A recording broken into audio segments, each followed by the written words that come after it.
was a little bit spotty, even though they had amazing rotations. I feel like we can all agree we saw the best rotation of the tournament yesterday in Erangel. Oh, that Erangel game was just beautiful. The way they moved from the northern side to Rozhok onto Rozhok Hill to take control. They do fumble in the way they do try and engage onto Alpha 7. That was quite unfortunate. Yeah. But that one play alone showed potential that this team, they're back, they're live, they're ready to make it into top 8 and remain in the top 8 after today's 6 matches. Yeah, and I think that is something that I think is the biggest thing they need to improve on, because they do have that foundation of they can get to the top 5. They have incredible rotations. I loved what I saw in Rozhok. However, it's those final few moments when they have to make the last 2 decisions to actually win the game. That's where they end up fumbling. So for today, we need to see that follow through with those really good decision making. Yeah, I think that's astute. I think they obviously are looking at themselves and position themselves today. Hopefully we can see that actually come to fruition. But now we've had a bit of a change up when it comes to the power rankings. As wait a minute, What's this? Hey, yo! I didn't know we were going to have that kind of change coming in. So we've got advanced to the finals, eliminated. And then, you know, Maxman's doing his Maxman thing, 7. He's definitely there. I didn't expect 3 of the same logo, though.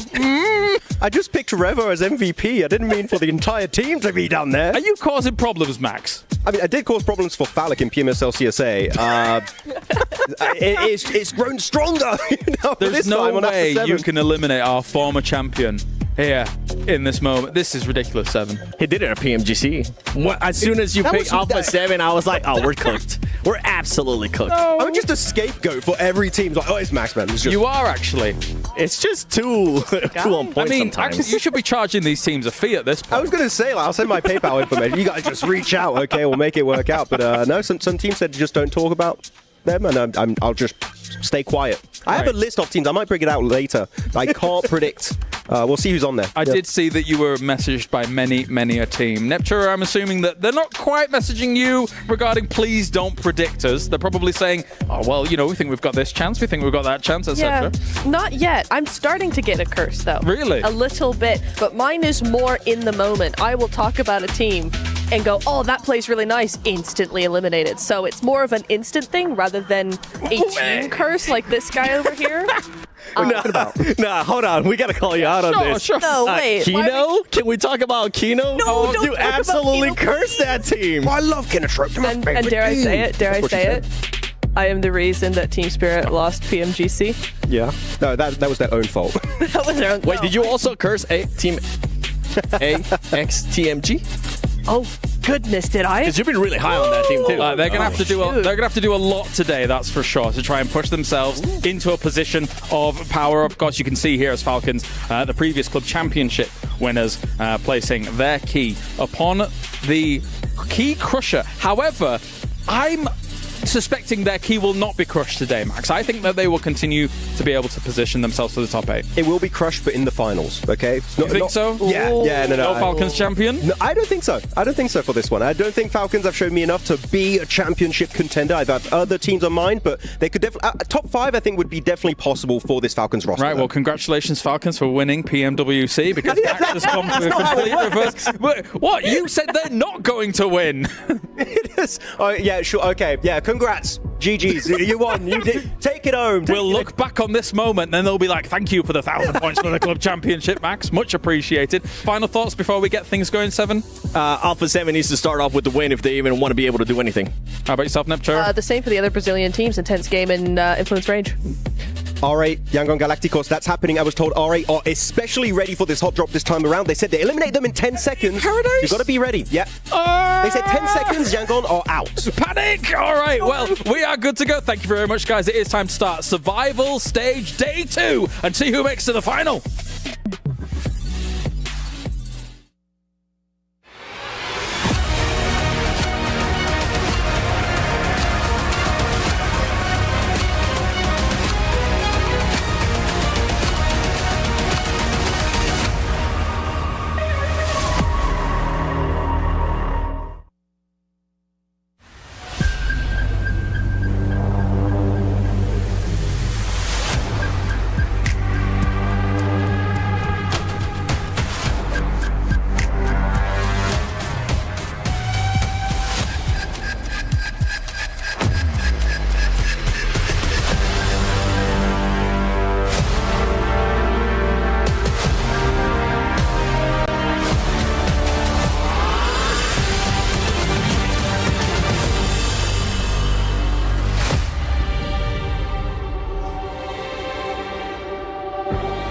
No more safety nets, no more second chances. Today, you perform or you go home.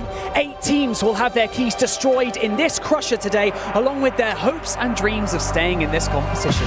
My name is Barney Banks, and I am your host for the PMWC at the 2025 Esports World Cup. And it goes without saying that only the strongest teams here will have the opportunity to lift this stunning trophy. So, make every opportunity count. Choose your teams to the main stage, kicking things off with intense game.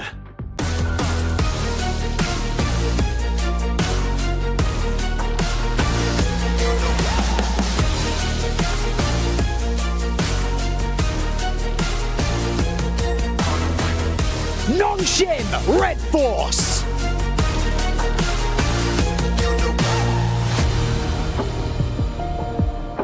Gamax Esports.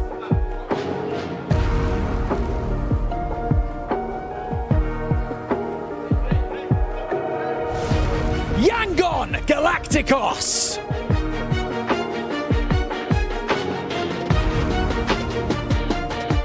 Hora Esports.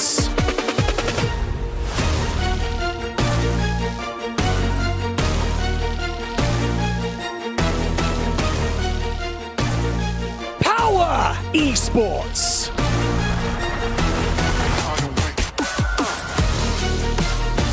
Regnum Carrier Esports.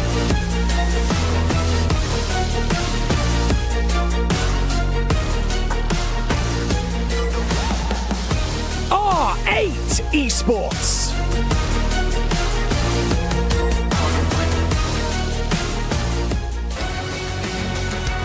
Fire Flux Esports.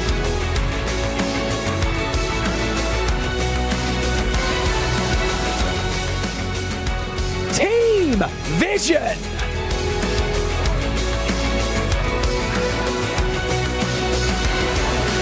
Influence Rage.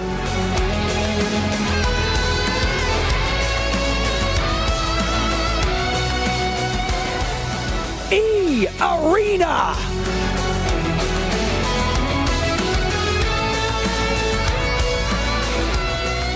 Hinotrope Gaming.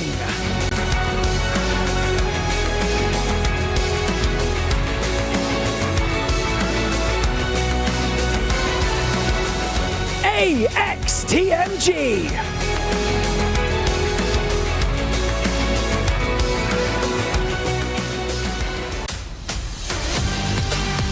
Team Falcons.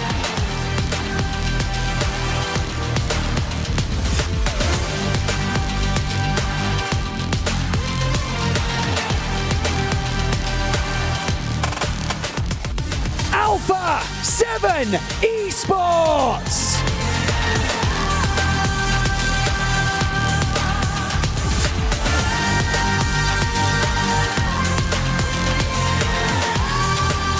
Sixteen teams enter the stage, but only 8 will make it out unscathed.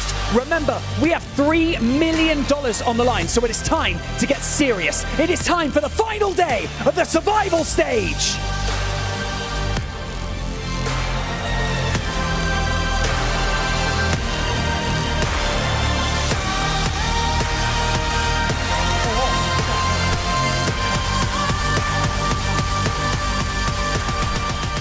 Better myself, Banks. It is time to get down to business here for the survival stage. One more day will determine whether or not you move through into that grand final. One more day will determine whether or not you are eliminated. So far, so good for Power. They sit well towards the top. However, we've got a lot of teams to talk about going into our first Sandhawk Neptune. I'm coming to you first things first.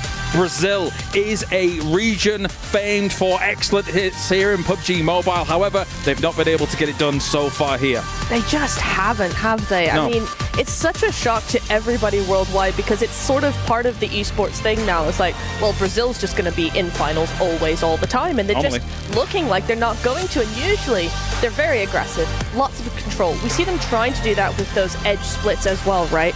But it's just not working. And as the meta is to go center, I think a lot of the Brazilian teams have kind of just gone, if you can't join them, beat them on the edge. And but the rotations are just too slow. The timing's too slow, and they get picked apart. I mean, we called out Alpha 7. I want to call out Influence Rage. Like, 7, we covered PMGC.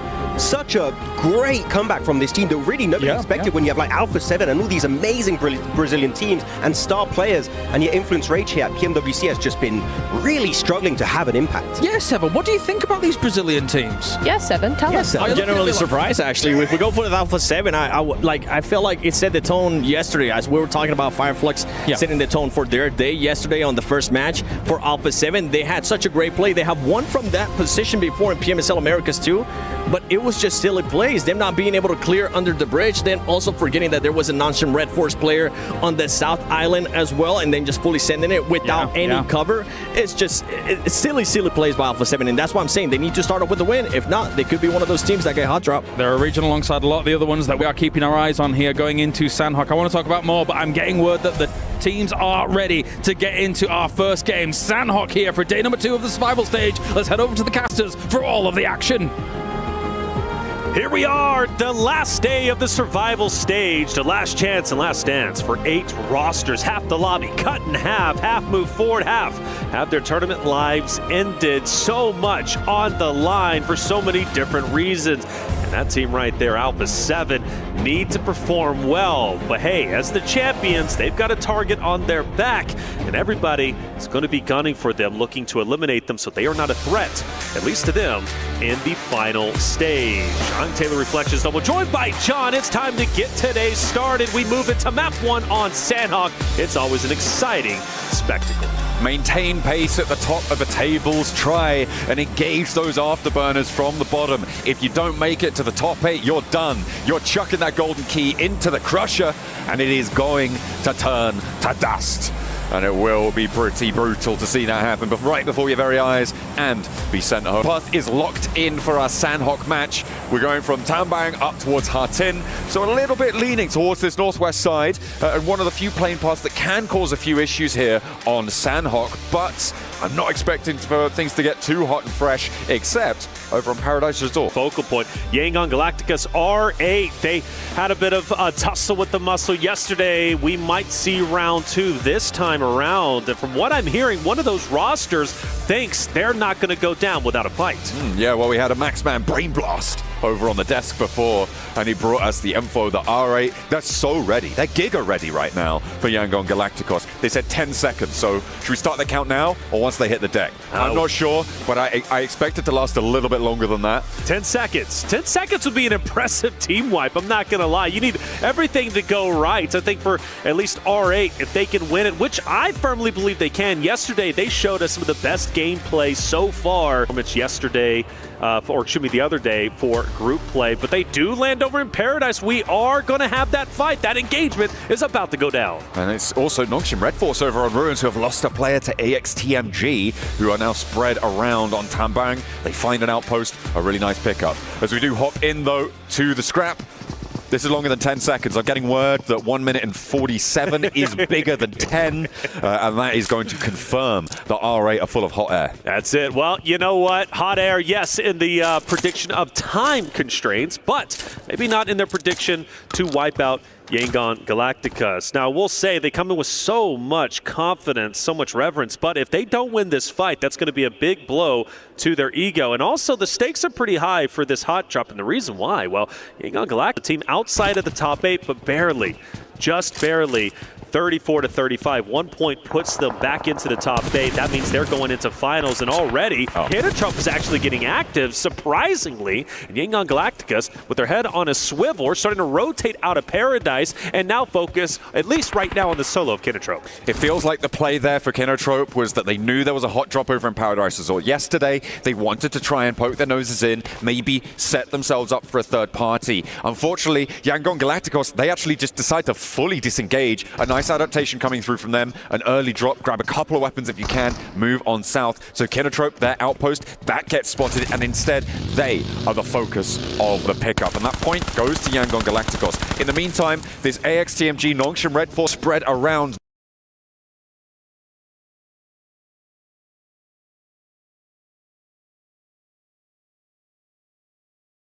inside the ruins this time seems to be going fairly poorly for both sides. That's right. Yeah, AXTMG got that first knock and full finish on knocks from Red Force. They lose one, but Red Force has fought back and managed to take down one from AXTMG. They nearly get a second, and AXTMG says, well, we're dipping out, we're trying to leave, but they actually have to park the bus a little bit. We do have a straggler. Devotee, I believe, is going to be on the hilltop just up to the left, and there he is. And Benny might be the next potential victim if he doesn't have any awareness that Devotee is just above him. And you do got some noxious Red Force around, so it would be a big challenge. But for Benny, he's exactly what wall he's playing on. Aryan drawing attention, burning Benny low as well. Another Molotov forced on through, but still Devotee not going to take the shot. Instead, he's going to leave it all up to Aryan, and it's going to work out. Another knock over towards TZ, up on the hillside as well, leaves them playing as one. And Nongshim Red Force start out slowly. AXTMG gathering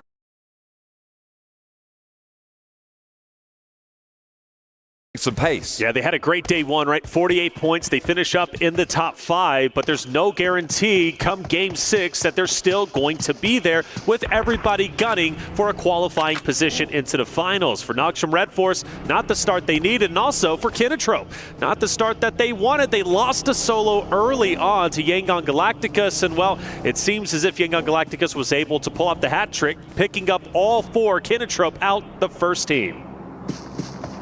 Trying to rotate down south, trying to get a little bit fresh and try and third-party that Paradise Resort play. Yangon Galacticos are ready for it. So it's not just R8 who were looking at adaptations there. It was Yangon Galacticos as well. A really prescient decision. And that actually allows them to pick up all the supplies that Kinotrope were able to loot through as well. So even though they had a little bit of a low time looting phase in the south side of Paradise Resort, they were able to pick up a lot because they've been able to leapfrog that one through. As we take a look at the replay, this is how Nongshim Red Force lost a lot of their players. Influence Rage as well, trying to break out of boot camp. Looks like they've moved into the hillside successfully. Yeah, and AXTMG is most likely going to want to get the final player, Ziz, who's going to be just on the opposite side of Ruins. Big win for AXTMG. Only losing one player in that fight is pretty successful. Team way towards the bottom, getting started early. It's only going to better their chances to making top 8. Team Vision, a roster that performed very well and had stellar moments throughout group play, had a disappointing run throughout day 1 of the survival stage. A team on your screen with all 4 units still looking to work their way in. I do wonder, intense game with Adrian starts to go out there along with another one of his teammates, getting closer to AXTMG, who starts to fire off some shots. Teams need to respect AXTMG and where they currently are in Ruins. They push too aggressively, they could be losing their lives just like Nongshim Red Force did. The question is, even with good positional and good performances, for AXTMG, it may be too little too late, right? They're chasing a marathon down where other teams are going for a stroll around that bubble. They are on 12 points.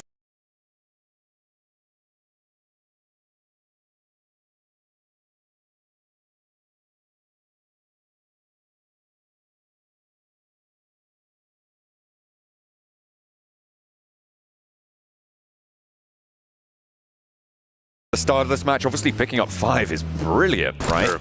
But when you're looking at trying to get up towards 70 points today, they need to put up over the course of the day, getting up towards, was that 58 points? That's right. To be able to get to 70 points, and even then it's not certain. So getting 58 points is almost a 10-point average. That is a top team performance level, and it will be really difficult for them to try and earn that sort of points.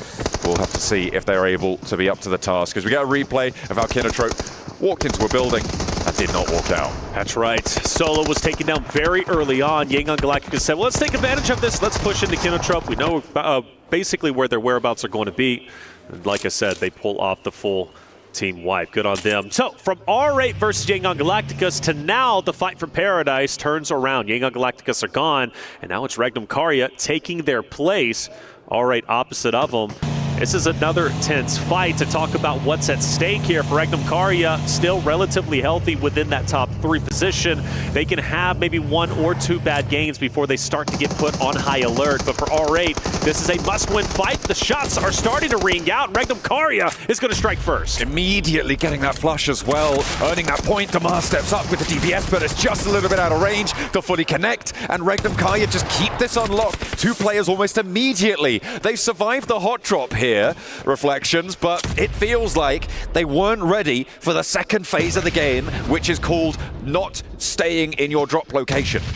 Now it's going to be up to 2 players from R8, and they pretty much have to fight. I mean, yeah, you can leave this, but I don't think they want to. R8 want to establish Paradise if they possibly can. Losing this could very well knock them out. I'm almost guaranteed, really, to knock them out of the top 8 contention, making them forced to fight on Erangel and Miramar. Regnum Karya rolled in. They've been on fire throughout day 1 of the survival stage. They clearly are already off to a great start with 2 players down. Prestige, Marth, they are gone, forced to disengage, and now fight the entire lobby as a duo.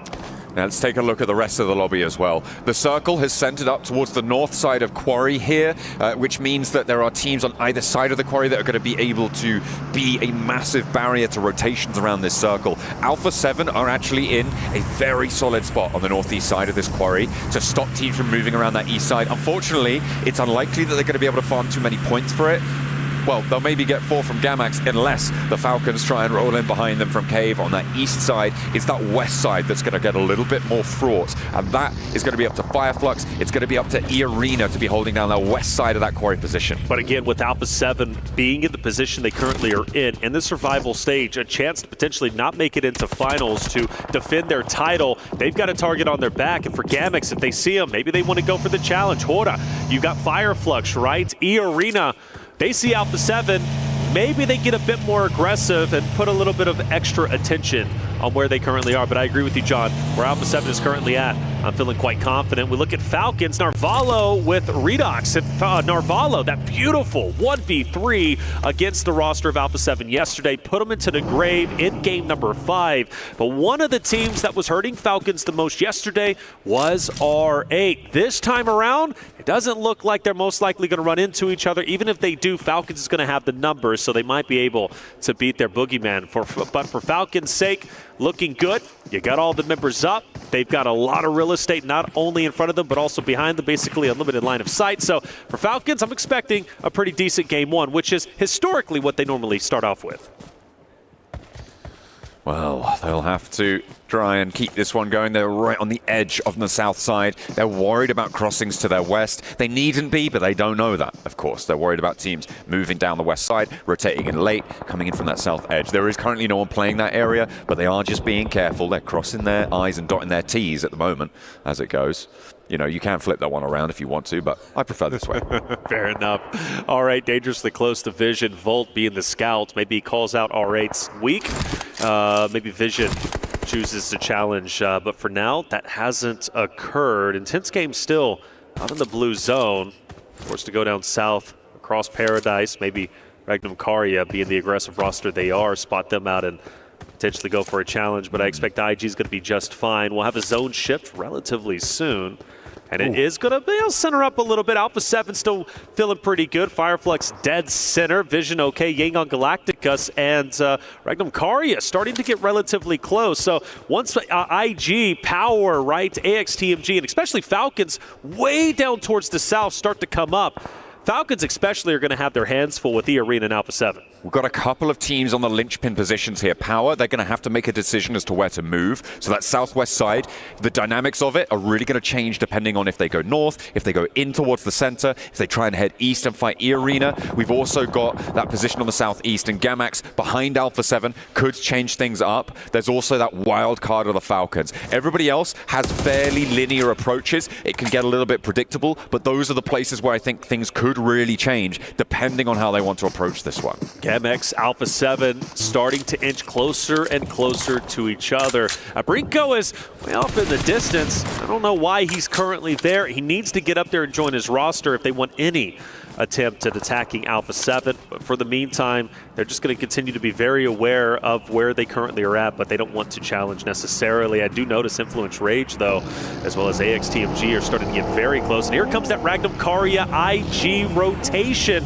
IG going straight past Regnum Karya. The question is, where do they stop? Well, Toshpik says enough is enough. I'm ready to fight. Vision not quite having sightlines over towards Regnum Karya, keeps them safe for the moment. An intense game, actually sending out further towards the north, trying to get an angle onto Regnum Karya's rotate in, but they're not going to quite find it there. They're keeping it on lock and key, but there's the first knock, and Rafa lands the spray down onto Wild. Are they going to commit to go for this res? It looks like they want to, but the nades are going to follow it up. That's going to do a lot of damage. Not quite finding the flush just yet. Knowing Intense Game, they want to push this. You notice Silence starting to push forward. He's going to take an advanced spot. Silence, though, caught off guard to the left, takes a bit of damage, and now you've got to back up and join your roster. Well, no, maybe push forward. Silence wants to continue. They know they have an early knock. They have the man advantage. Question is, can they continue to take apart Regnum Karya? And the answer is yes. Silas, a power player in his own right, also down. Regnum Karya down to 2. And there is a res coming on through. Toshpik next to fall down to the floor there, and Regnum Karya all of a sudden relying on Loxy, but he has got the beans. Let's see if he can jump into the fight. Silence now, going low behind the car, will have to hide, go for the heal. Loxy on full XP, but he threads the needle, and the shot is good. A 1v2, Yangon Galacticos could potentially move into third party, but they've backed off. He's still going. Loxy has more legs in this. Yeah, Loxy definitely can pull this off if he's careful. Petrino, though, snaking the grass through the smoke. I think he's going to be the linchpin. Loxy takes damage, forced to retreat, and that's going to be, I believe, Cloud, if I'm not mistaken, just from behind, taking him out with the third party. A big flex out into the blue zone there from Yangon Galacticos. He read that he couldn't get a sightline from where he was. He moved out into the blue. It's stage 4. You can survive for long enough, and he took down Regnum Karya. They end their match with only 2 points from that northern side. But the good thing is, for Intense Game coming from the Americas region, they got all 4 alive, and they're getting their health back, and now they can challenge Yangon Galacticos. This game could be a stellar one and a great start for Intense Game to make a miracle run for top 8. The Brazilian team's underperforming. That's what the Death said, and I fully agree, even from the Americas region, right? I'm super passionate about them. But for Intense Game, this is a great start. Silence once again trying to be that aggressor. This time, he gets fully punished. Taken down and flushed very, very quickly there. Nades now pouring in. Intense Game wants some retribution, but Yangon Galacticos won't go down quietly. They left from Paradise Resort. They sliced through Kiratrope. I know their walkout looked like they had the samurai swords, but they've been turned on their owners there, drawn and thrust back to the gut from Yangon Galacticos, and they are playing well from this northern edge. Intense Game knew they needed to continue to push forward. They're so close to the edge of zone. You can see it here, right? So one thing that I really appreciated for Yangon Galacticos' perspective is they backed away and forced IG to push into him.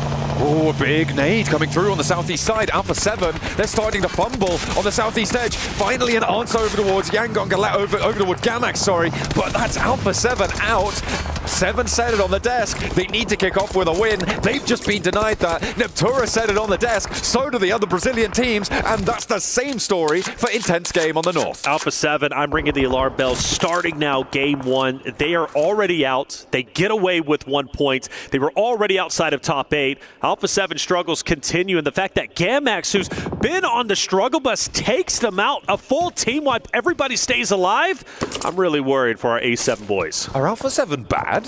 Hold on, slow down. I don't think they're bad whatsoever, but something is just not clicking, and I sincerely don't know what it is. Well, Power seem to have found it, and they are going to mount up for an approach towards AXTMG's players who are starting to flag. I think it's just Devotee left. There's nade pouring in on his rock, and it looks like they know exactly where he is. A slow approach from Power onto this circle. I said that they could be the wild card here on the southwestern side, but they have played it sensibly. They've lost 1 player in this fight, but they have managed to rack up a point. They're looking to clear out slowly and methodically. E-Arena, I'm worried about what they could do to this one, though. You can see them start to poke their noses in from the east edge. You've also got Influence Rage, who have gone 2-2 on the western side. Yeah, Influence Rage is going to be B. I think that's going to be the team to try and maybe third party this truly from Team Power's perspective. But you do mention E-Arena, and Joker is relatively close, so he can push up. So worst case scenario for Power, they get pincered between E-Arena as well as Influence Rage. Not a good spot to be in. And Influence Rage and both E-Arena do get active, firing in on Power Esports. Well, through the midst of all of that action that's just unfolded before us, the north side fights, the south side wiping of Alpha 7 to ostensibly the worst team in the tournament, there is going to also be that Falcons rotation, right? We were looking at that Falcons position on that south side. They have gone for a little bit of a miracle dash. It's something that we've seen them do before, right into the middle of the circle. They're now holding two really important buildings.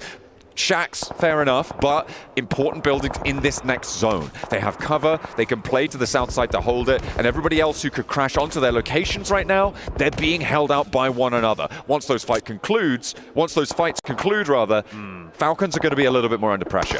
As soon as Gamex are free to go, the South 2 for Falcons are in danger. Aura, once they disengage from R8's last players, they could be in danger as well from that direction on the northeast. Yangon Galactica sit at a current 6 eliminations and more potentially to come as they focus their attention on Division. But Volt hits a nasty shot from a distance in conjunction with Marcelo. Volt will continue to reposition, maybe challenging that of Romeo. Route, by the way, for Falcons looking to get revenge onto Gamex for taking on Alpha 7. Romeo continuing to hit some nasty shots.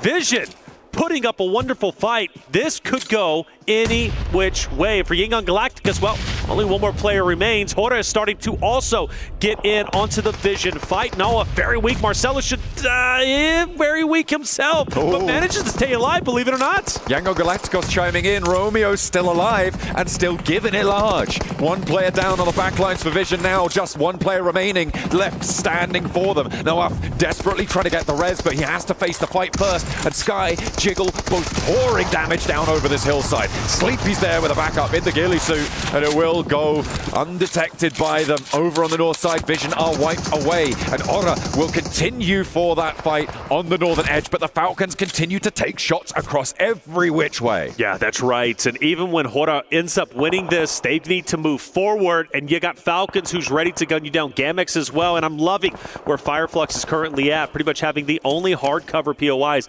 outside of Narvalo and Ralph and Redox, who's going to be for Falcons, relatively split. Gamex has been on a terror. 4 eliminations, I know that doesn't seem like much, but for a Gamex roster who has yet to show themselves, not only do they take down Alpha 7, but they're also challenging the top dogs of Falcons, who are currently up top. But this fight, this push up the hill, it's almost impossible.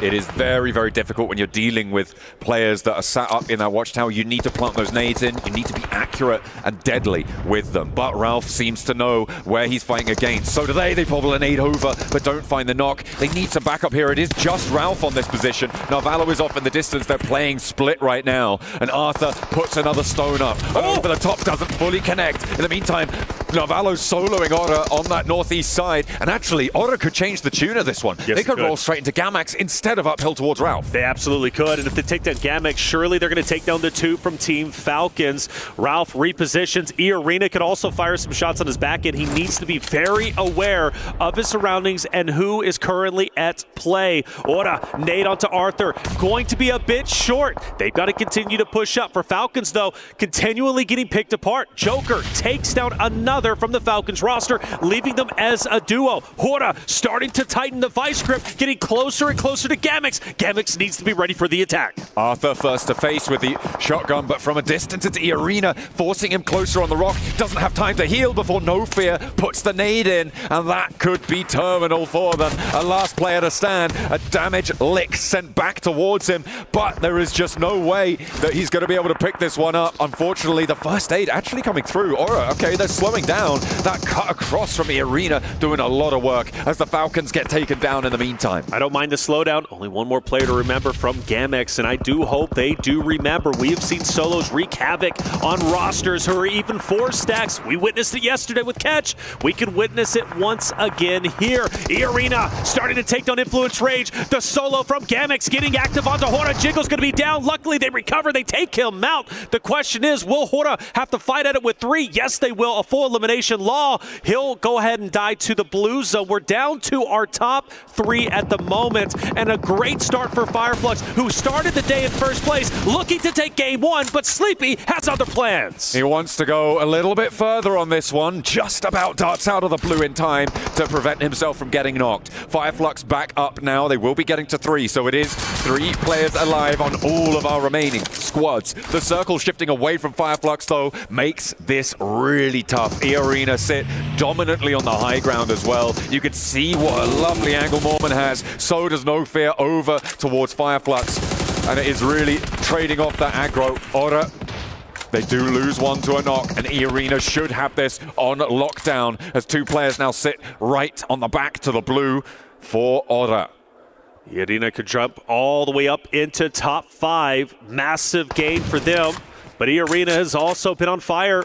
They've been playing very well, with them having 3 players and the high ground. Hora has no choice but to use the natural terrain, aka the rocks, and just kind of bunny hop between them. Mormon, who's been the linchpin for this roster, he has been so very impressive, not only in group stages, but also the survival side of things. Sakura taking some damage. Mormon starting to push up, but no drama here. E-Arena takes game number 1 in scintillating sensational fashion, and that should jump them up into top 5. Big news here on this match. Alpha 7 again go down early, intense game. Not a great performance from them. Influence Rage still in 10th place as well. The Brazilian teams are faltering, they are fumbling, and it may be the twilight of the region here at the PMWC. They need to stand up tall because teams like E-Arena, teams like Fireflux, teams like the Falcons and Regnum Kaya will take them on any day of the week. You cannot let off the pace because this is what happens. That's it. Big hits to some top dogs, but for others starting to shine true. Top 8's getting competitive without question. It's still easy to break in. I say easy with an asterisk. Of course, I'm only talking in terms of the amount of points needed to break into top 8 for some of the rosters down below the threshold. But they start to get serious. That's 1 game done and only 5 more games remain. We're going to go to a quick break, but when we come back, game 2, we're heading into Arrogale. Coming your way.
Cybertron's future is near.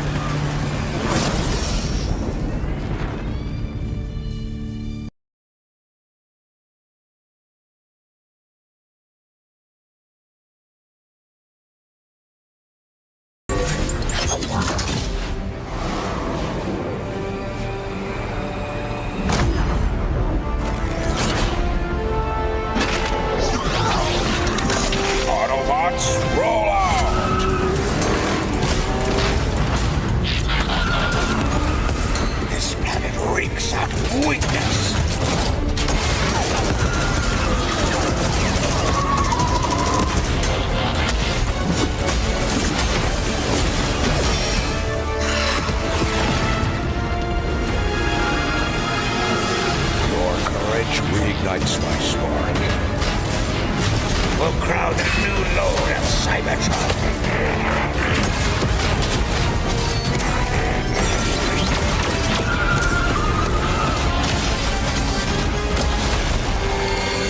Roll for freedom.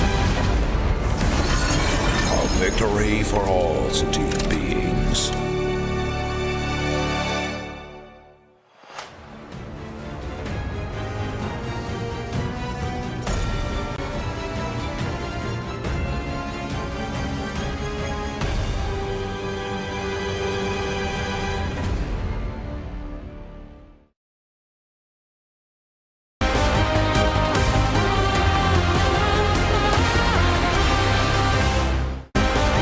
I went ahead and caught up with none other than the coach from Power Esports, Hexy.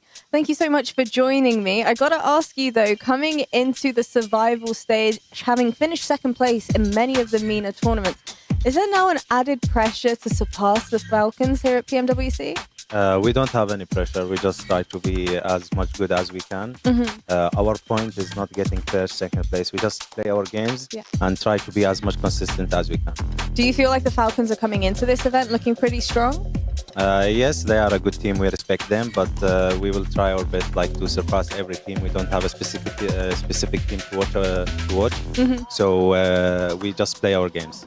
And talking a little bit more about yesterday's matches here at the survival stage, you walked away with one chicken dinner, which congratulations on that front. However, two of those matches, you were the first team that was eliminated.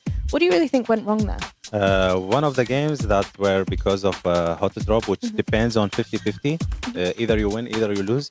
And the lack of data that we didn't expect them to on our spot. So they landed and we had a fight, then we got a fair party.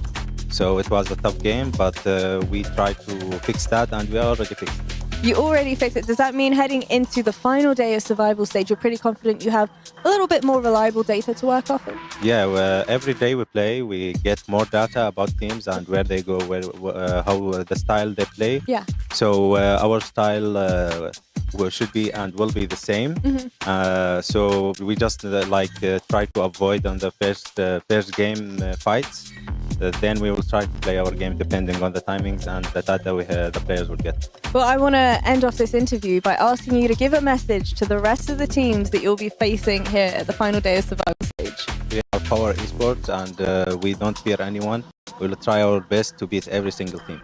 Nice. Thank you so much for joining me and good luck. You're welcome.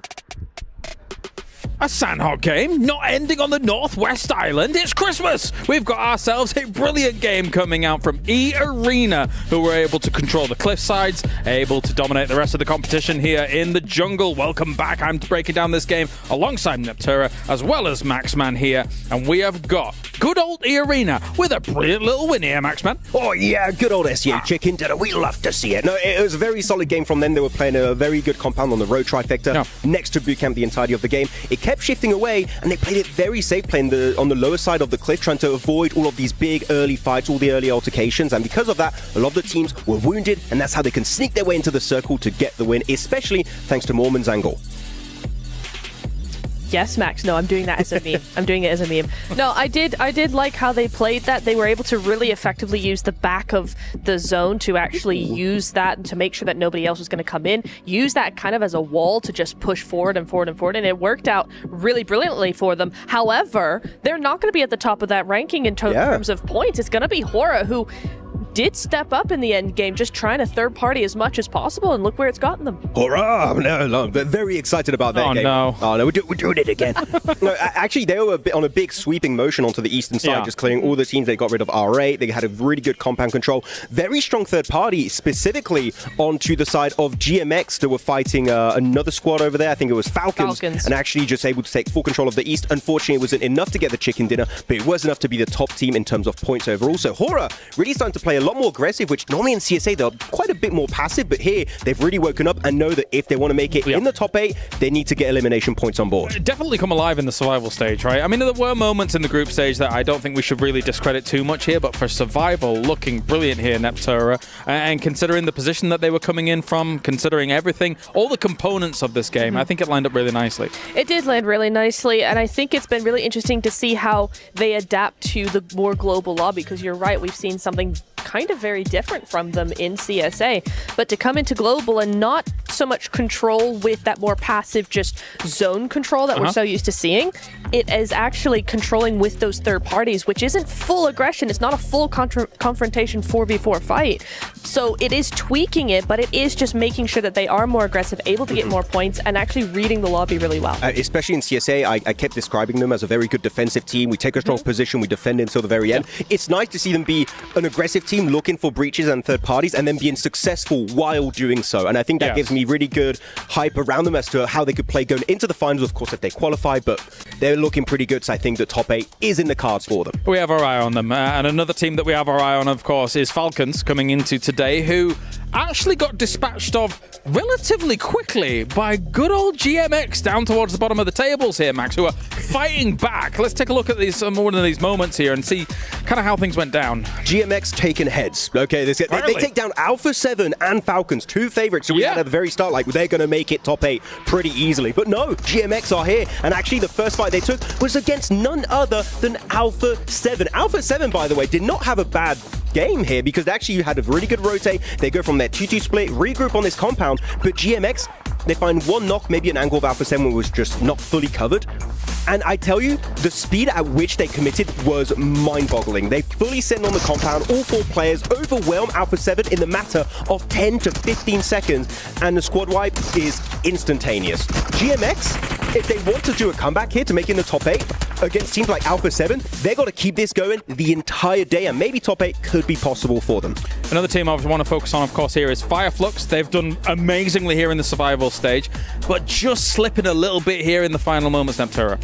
Yeah, I think we thought they were going to win. You were like, yeah, they're Fireflux, they're going to win. But I think at that point, at the point that when they tried to actually do something, it was too late because they had the low ground and that particular ridgeline or hillside was so open. Yeah. Hora had eyes on them, Arena had eyes on them. It would have been much better if they had maybe one zone before, at least just like 30 seconds before, right before the zone closes. Use that space that's technically outside a zone to wrap around outside and come in behind Arena. I think that would have had a much better chance for them to win longevity-wise because Arena were just able to use that ridge so effectively. That could have been Fireflux to have been a bit more proactive. I think there's a big issue when you stay in a compound on the edge for a little bit too long as you become very predictable. Teams knew that they were going to be exiting from that main building onto the southern eastern edge, so they're just like, we hold angles against that, Fireflux, you're not going to exit that compound whatsoever. So Fireflux, again, a team that we know can be very strong, but here a little bit too slow and a bit too passive. I think if they were more punishing, maybe as you said, Niptra, maybe 30 seconds earlier, maybe they just control the entire circle and take home that chicken dinner. I think that's a good breakdown, guys, because obviously they're looking great at the top, but they could be smashing even more here in the survival stage and really making a statement. Well, as you can see, we are getting ready for Erangel. Make sure to check out the map feed as well, which is live over. You can now head over to the casters for the grassy pastures. Erangel on the cards. Thank you very much. I am Taylor Reflections Noble, ready for this game here to get started. It is going to be a scintillating sensation of a game, and I am pumped. Wow, John, that was phenomenal reflections. Yeah, you sound great. You sound proper Texan, I would have to say. By the way, you're in the same room as me. You start picking on me a little bit too much. I am bigger than you. I want you to throw you out. Yeah, but I've got my name on my socks. So, what? What kind of comeback? Yo, I'm going to take you out. Oh, don't worry. I got my name on my socks. Yeah, they're going to be able to tell which bits of me there you go. left. That's what I'm thinking once I remove you from this room, man. Hey, look, we're gonna put our differences aside we for now. We love each other. Because we have a communal hatred for Alpha 7. They're doing really poorly right now. Yeah, everybody in this room hates Alpha 7 right now. They are so bad at video games. No, Alpha 7 are okay. Look, the thing about Alpha 7 is they can come back. They really can. But I can't dispute it. Like, they are on the struggle bus. Things are not going okay for them. And I am sincerely starting to get worried. Now, we did notice yesterday Alpha 7 did land Lapoca for the first time in PMWC. That's normally their go-to spot for the Americas region. Of course, here for PMWC, they've been going up towards Georgia Pole. That's been their location. So I wonder if now they're maybe starting to go back to their default spots that put them at PMWC to begin with. with the way Squash and all the co from Alpha 7, I believe they are in fact going to be going to their OG landing spot. So now we're going back to what worked during Americas, what has worked in seasons previously. I like this because Alpha 7 are in trouble. They've been trying new things. Now it's time to go back to what has worked, your bread and butter. I mean, this could also be an artifact of the plane path as well, right? This plane path, very eastern leaning from Stalba down to the middle of Sosnovka military base.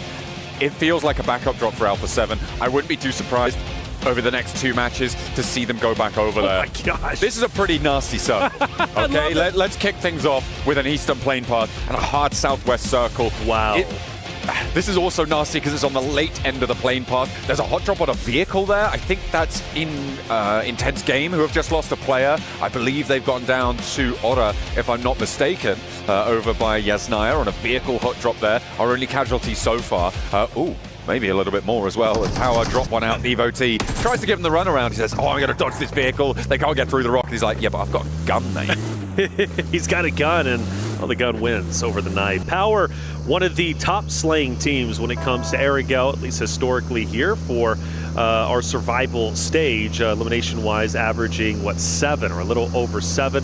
They start off with an elim early on. Good for them. Everybody's going to quickly try and rotate over. There's so much water in the current stage 1 that you have to get some real estate as much as you can on mainland. And I love that Falcons, Kinotrope are taking early priority. Let's not forget Kinotrope, a team that is looking to work their way up in the top 8. Fully eliminated early on in the initial fight against Yangon Galacticus on Sandhawk Map 1. So they are desperately needing a solid game 2 and onwards. But for Falcons, if they can get center zone, maybe even get on that shoreline, they could have a wonderful game here. We'll have to wait and see. I mean, it is a pretty dramatic circle as in terms of landmass, but what it doesn't do is necessarily put a massive hurry up, because it's on the mainland. These rotational paths will be known, and generally teams will be comfortable getting into this area of the map, right? It's not too different from if it was just a little bit further north and it didn't have as much water on the south edge. The difficulty will start to come on through in towards stage 2, stage 3, after these first rotational plays have been made and moving on through that way. With 2 players going down so far on a hard east plane path, not necessarily unexpected, but the thing I'm looking at right now is Otta and Influence Rage and Yasnaya Polyana. Yeah, they're very, very close to each other. That fight most likely going down. Again, an important one to say the least. For Ora, they are towards the top end of the standings. They naturally want to continue to separate themselves, not only for the money, but also for a guaranteed spot in the finals on our next stage. But for Influence Rage's perspective, I mean, truly at the moment, the crown jewel for Brazil, the crown jewel for the Americas region to break into top 8 and represent Americas in the finals. If it's not for Influence Rage, it's not going to be an intense game. They're a little bit too far down. Alpha 7, so many question marks on them. So Influence Rage winning a fight against Ora here could be massive and bumping them up the standings. The question is, do either team want to engage? Not at all. Right? It looks like they dropped close and looted away from one another. And in general, I would imagine that is what is on their minds right now. Meanwhile, over on the rest of the map, it's Regnum Kaya crossing the Gatka fields. Falcons, they've sent a scout out ahead, but Regnum Kaya could potentially pinch that away and cut off that supply line behind them. It looks like Falcons are on a 2-2 right now, I think. It could be a 3-1, I'm not entirely sure on our map feed. But either way, Regnum Kaya seem to be descending on that forward position for the Falcons, and that could be nasty, depending on how fast the Falcons can regroup. Yep. They are about 500 meters out for getting fully on the regroup, but Ralph goes down, and Regnum Kaya wastes no time. That's right, Regnum Kaya is starting to get active. I believe it was a 2-2 split. It was Koa with Redux who were on the advanced position, and well, now he's got Narvalo and Co starting to move through, and Wild is most likely going to be shot at relatively soon, you would have to think. For Falcons' perspective, losing one hurts, though. They were not wanting that, but that's kind of reminiscent of what they've been doing. Falcons love sending a scout player up ahead. Sometimes it burns them, sometimes it works out well. How have AXTMG made their way along this coastline? They've rotated through now 3 teams, and it seems like people are just like, yeah, no, that's fine. That's fine. You guys can just keep going. It's all chill. They dropped around Milta, sort of around that sort of area. They've gone through Nongshim, they've gone through Kinotrope, now they've gone past Vision, and it seems like nobody wants a piece other than on that hot drop that we saw earlier where they lost Devotee. That's right. Falcons start to move their way maybe towards the shoreline themselves, maybe closer and closer to Kinotrope. There's a lot of activity in one area. I mean, you got Intense Gamers relatively close, but all eyes on Vision. Now some Red Force moving in, Kinotrope, all within the same vicinity, and it is getting quite active. Redox moves up, and there's going to be a team off to his right that he's going to have to potentially deal with a little bit later on. For Alpha 7, I said it, they like to land Georgia Pool, they go towards Lipovka. Now they've got to make the long rotate down, and they're choosing to take the northern side, which is also quite congested with the arena, R8, Influence Rage, Aura, who are all moving in. And Aura, luckily for them, are the tip of the spear. They're going to be the first team to get inside of the zone, which gives them the flexibility not only for locations, but also potentially gatekeep if they so desire. This is a really ridiculous number of teams actually going for this north side rotate, right? I mean, you know the plane path was deep on that eastern side, sure, but the fact that there's so few teams coming through from Mansion, past School, past Pachinki, is going to change things up. I wonder if anyone's going to draw short and try and camp one of those bridges on the way, farm a couple of points. If I'm R8, I'm thinking about it. Looks like maybe they're going to hop out and slow Alpha 7 down. Rebel just about gets away with it for now. Will they unleash more, or are they going to have to try and turnbull and do the fights? He slows down. This could be really dangerous here. No. Takes one. The vehicle's smoking. He's low out in the open field here. This is really dangerous for the Rebel. He needs to be really careful. We're zoomed in over his shoulder. You can see he's keeping it cool. He's keeping it calm. But you can imagine that heart is pumping right now. You know, a lot of times we joke about flipping the cars, bad drivers, so forth, but like, no, that could have been quite devastating. And now into the buggy we go, full health on the vehicle, and they'll continue to separate themselves from R8 and Co. Look, R8, they're not playing around today. They're going to take down Alpha 7 as soon as they can. And let's not forget, for Alpha 7, the pressure is truly on their shoulders, not only in the arena, but also for their region. For them going back to back, they cannot continue to fumble the bag and make mistakes. That crown embellished key is teetering on the edge of the crusher right now. For Alpha 7, they are desperate to get points at this juncture. 8th place is a real distance for them right now. They sit on 27. 8th place with Yangon Galacticos right now is 43. We're expecting it to be pushing up towards 70 at the end of the day.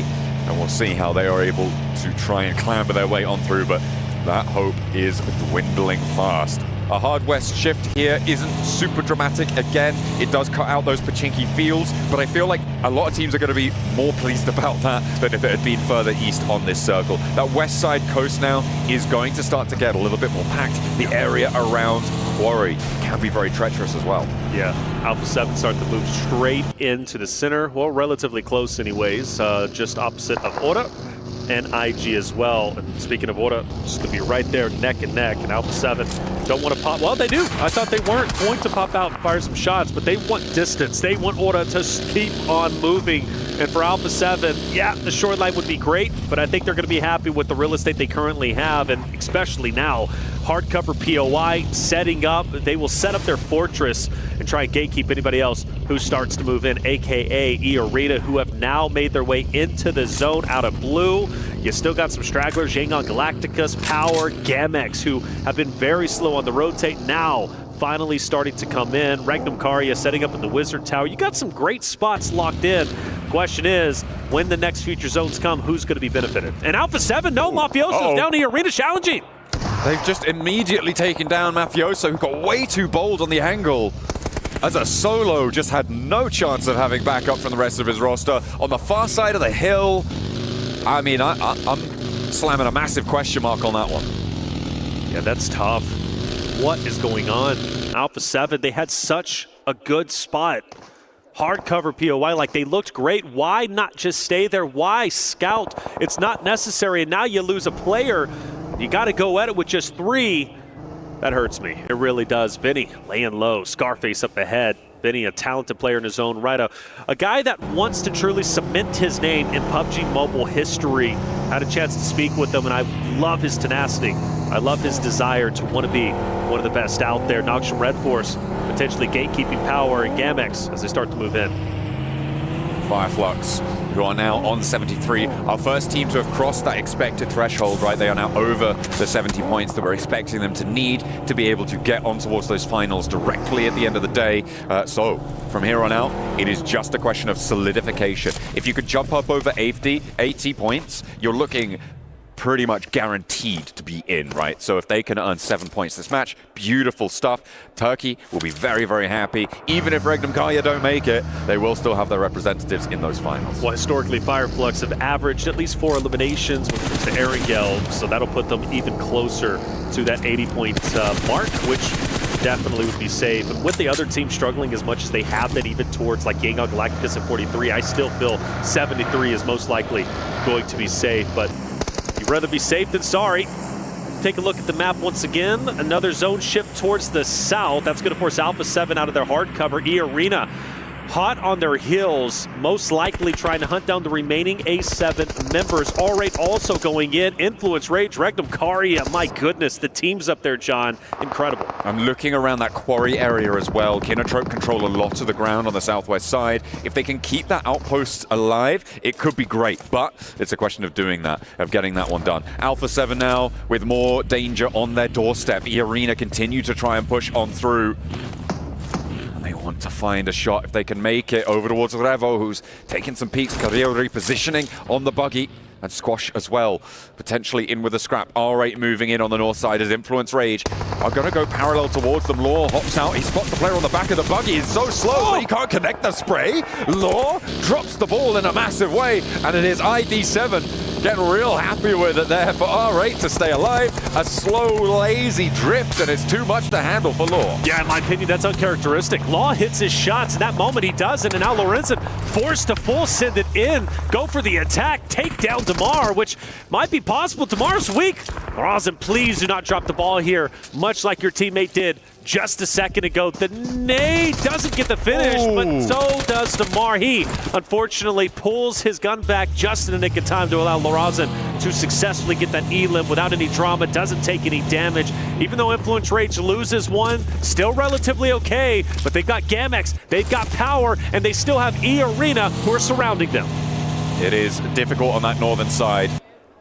It is getting really quite tense here, and Alpha 7, of course, have to move on this circle. They have to push further south. Teams have started to find their locations around the edge of Quarry. Kinotrope have maintained that split, that 3-1, as it stands. That on the lip of Quarry gives you a load of sightlines under your control. E-Arena taking shots across the way from Hora on the western side, who are being a little bit slow on that rotate down south. But I feel like that doesn't really fully characterize it. They are maintaining strength and covering their back flank by doing so, by taking a slower rotation. So good news from them. Unfortunately for Nongshim Red Force, it is not such good news on their side, as they will be losing a lot of players to Yangon Galacticos, who continue to make things work on the southeast. Yeah, that's the team you don't want taking you out. With the hovercraft, they're going to have a powerful end game, at least potential anyways. Yangon Galacticus being right there neck and neck with Nongshim Red Force. That's the last team you want getting points, especially taking your roster down. That puts them closer to knocking Nongshim Red Force to 8th place, being right there on the bubble, putting the pressure even more so on them. Power, Alahi's going to be on the outside. He unfortunately takes a lot of damage, eventually will fall. Lorazin back on your screen, but unfortunately not for long. Power looking to try and keep the pressure up on the northern side. Influence Rage starting to drag their feet a little bit. Alpha 7 as well, poking their noses in. The Revel has flexed out. Remember, they're playing as 3 on the northern edge. Yet to have an impact here. Carrillo gets spotted over on that north side as well. As Diego tries to push out of the blue zone, they've got Medan waiting in the way, in the wings, but the blue zone has too much pressure on them. Sure, they get the knock, but it's traded off, and Power still have a little bit more to do. Unfortunately, Lil Boy pushes them back off the angle and makes their life a little bit harder. And R8 is also firing some shots at Alpha 7 as they're on the rotate. They've got to be careful. They've had such a hard time rotating in, even with the vehicles. They're only down to 2 members. Lil Boy pushing up. Power going for the revive.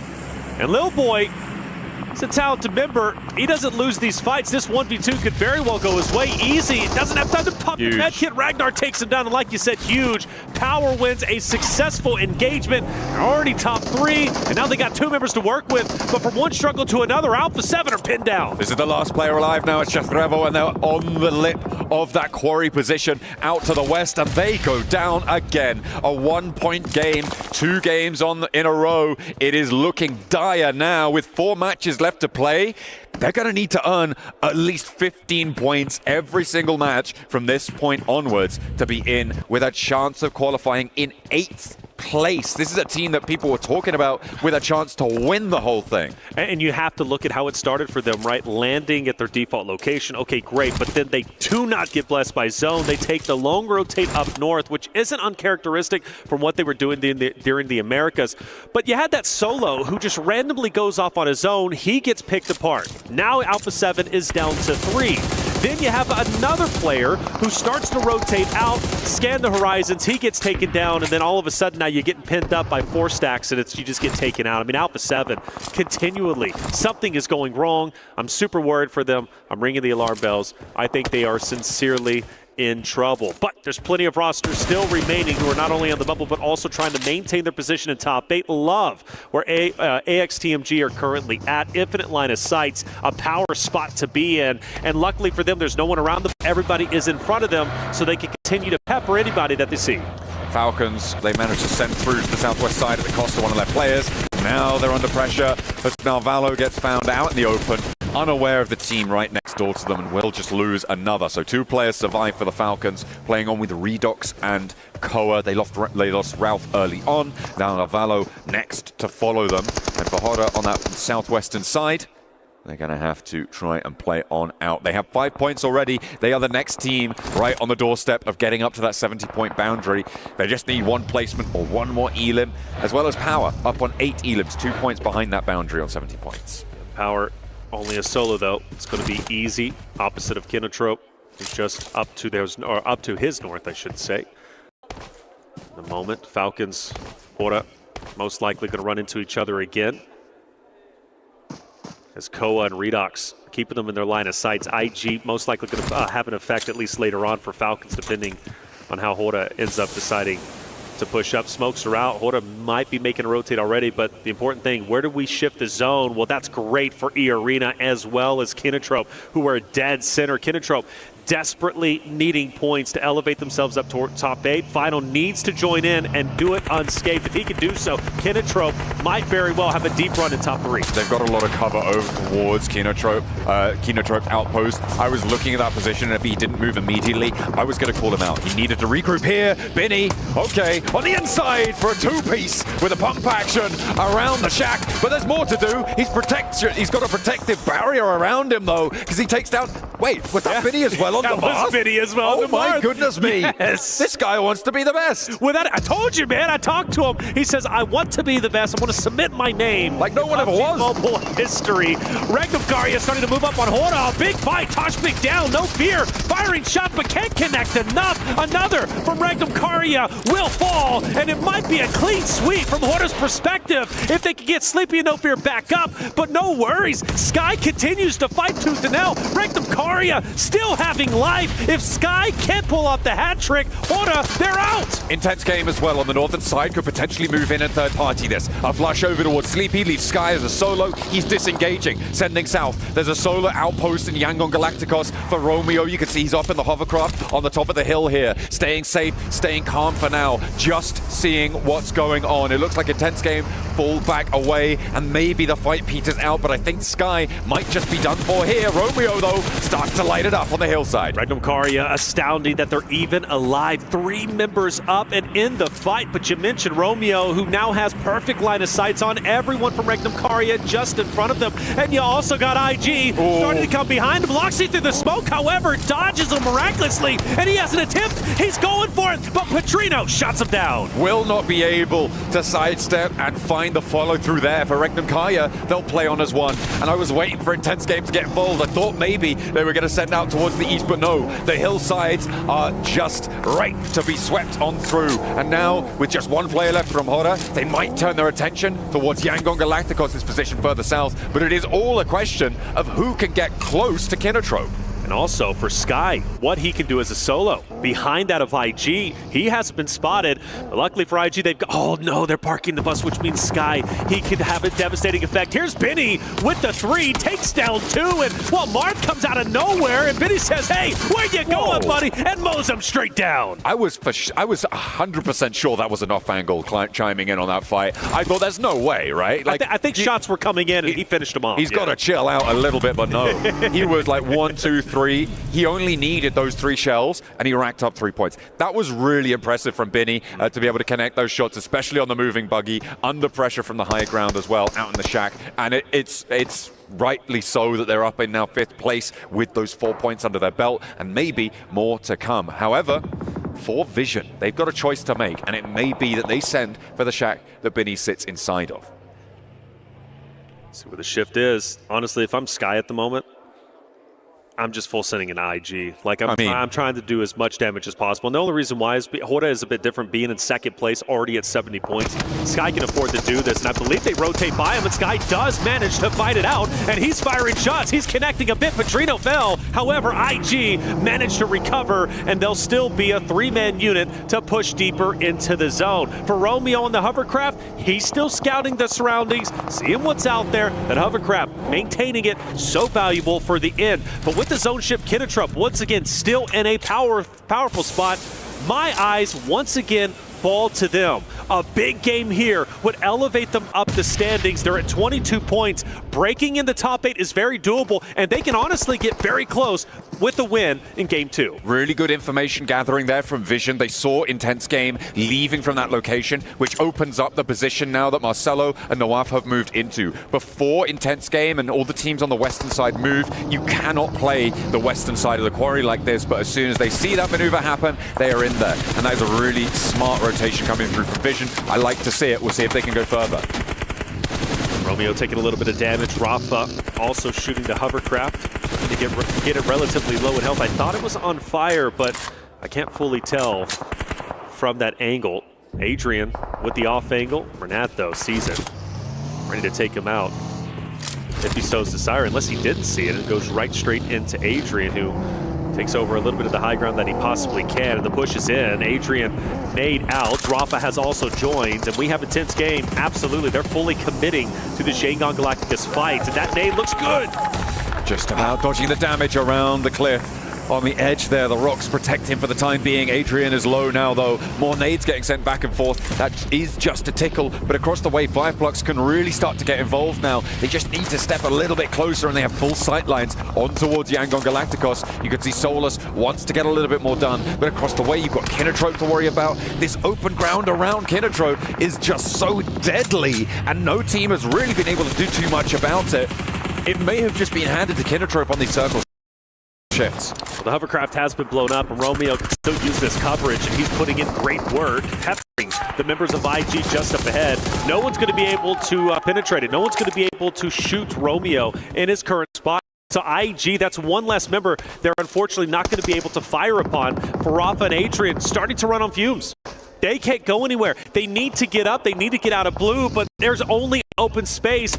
Yeah, the buggy is one thing, but you know you're going to get gunned down. I think this is the end for IG. Rafa going down there, and they are going to commit for the flush, confirming that point for Yangon Galacticos. But into the zone, Adrian sending, may be able to find a little nook and cranny to hide behind. Actually has Easy now as a buffer between him and Yangon Galacticos, and could survive for just a bit longer. Fireflux also in front of Yangon Galacticos. I feel like they have had to fight tooth and nail at every point on their rotation. But honestly, not a bad thing. They haven't been wiped yet. They're also on the bubble. This is great for them. If they can pull off team wipe after team wipe, those are valuable points to continue their way up in the top 8. But I am a little bit worried where Adrian is currently at. Now he's got a great line of sight on the Yangon Galacticos, who's going to be just ahead of him. Meanwhile, Benny also up ahead. I can't wait to see what he's going to be able to do as a solo. But for Vision, desperately trying to get it off angle, maybe a knock onto Kinotrope. They want that high ground. They want that location because they understand how important it's going to be. Kinotrope, again, just been decimating these teams around them. Unfortunately, they haven't earned too many points for it. So this is the question that you have to ask towards Kinotrope. What sort of value can they extract from this location? Because they have been nigh on unassailable in this spot for so long. But with 25 minutes on the clock, those remaining player counts are going to start to drop. Yeah, I think they're going to about to pick up at least 4 or 5, depending on what Marcelo does from Team Vision. They've been slowly making their way up. That drop on Tamra is going to hurt, however. And you mentioned the value. I thought they were going to pick up plenty of elims, but now they're getting picked apart. And you also have E-Arena, who might choose to dip their toe in this fight as well for the third party. But you also got Yangon Galacticus desperately trying to move forward, and Team Vision focused fully on them. Where's the buggy going, though? That was a bit of a risky play. Yangon Galactica have been mowing players out of buggies, out of vehicles, but luckily reposition ends up paying off. They are going to keep things together. I feel like Team Vision have been playing this one really well. They held that push from behind against AXTMG. They open up with a pick towards Kinotrope, which does take them out of the power play quite a little bit. Finally, Binny does go down. He did do a lot of damage, though, during that match. Ladders up to 7th place, and a credit to him. Credit to his team as well. This is the last player from Intense Game who's managed to sneak their way in. It's on to Team Vision, really, to make a move here, and onto Yangon Galacticos as well. But they're staring each other down across this valley. Yangon Galacticos are pinned up. I don't foresee them getting out of this spot. Whether it's the last remaining member of IG with Adrian, maybe Fireflux off to the left. You got Vision firing shots onto him. Kinotrope are also throwing their hat in the ring. It would be a miracle if Smile and Mernat can move up, but that's going to be a great knock, but it's only going to do at least so much. As remaining members should be finished. Great for Plur, but Plur falls. And Vision, where do they go? Do they want to continue to pin Yangon Galacticus or move up? Well, they're moving up. They want to capitalize off the knock at the full finish. They can do both as well if they could do that fast enough, which they do. They're able to find that. Adrian down the hill. They know that Yangon Galacticos are very unlikely to poke their heads in now. One player remaining. It's too much of a risk. The nade downhill. He hops in the buggy, but it's actually the backlines there coming on through. No, hang on a minute. It was the spray down onto the player hopping in there, and they will find the last player. Fireflux flexing out. It feels like this should be another Fireflux win as they start to extend their control from the eastern side. E-Arena trying to push up from Quarry, but you could see what Scarface could do to them. There is very few worlds in which they successfully make their way up to the top of this. Oh, but that nade hurt a little bit. I don't know, maybe a couple more of those. You take Scarface out, that opens up the door to continue your progression up the hill. But I don't think so. Madcap also looking down. Fireflux, it's such a great self. This area is so highly contested, and Nawaf, he's pushing up along with Alone, and this is going to be a great angle onto the Fireflux team as they start to take damage. You still got Joker also from E-Arena pushing up. This is going to be a mad dash for control on the top of the hill, and you got 3 rosters all butting heads. Kinotrope are starting to fade here now. Last player for them to stand. Vision's playing on us 2. E-Arena is 3 who have been trying to fight their way in here. Scarface gets rezzed for Fireflux. That is going to be really, really important. However, in order to get that res, they've had to move Solus all the way to the back of their hold. They've lost a bit of pressure, and teams from the western side can start to move. And that's what's given E-Arena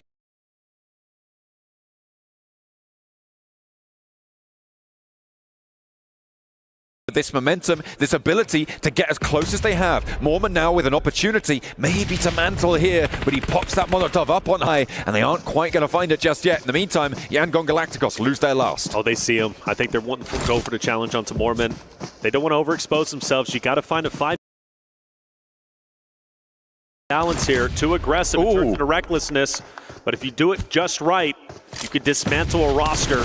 Vision onto Kinotrope. You mentioned the solo, and Kinotrope ends up and now things start to get serious. It is all up to if Fireflux can hold the hill on the top here, with Solus going down again to that nade. E-Arena are starting to put more pressure on, and it's going to be Madcap to fall next for Fireflux. Never Alone tries to go for the low road and catches him out on it. Looks for the shot, but Nawaf with a 1-2 punch up on high. As Solus gets flushed, it's a pincer maneuver onto Fireflux, and there, left down to 2. Catch now down, and E-Arena may have just been able to mount the impossible assault towards the top of the ridgeline on Quarry. But we've seen solos provide a dominating effort for Scarface.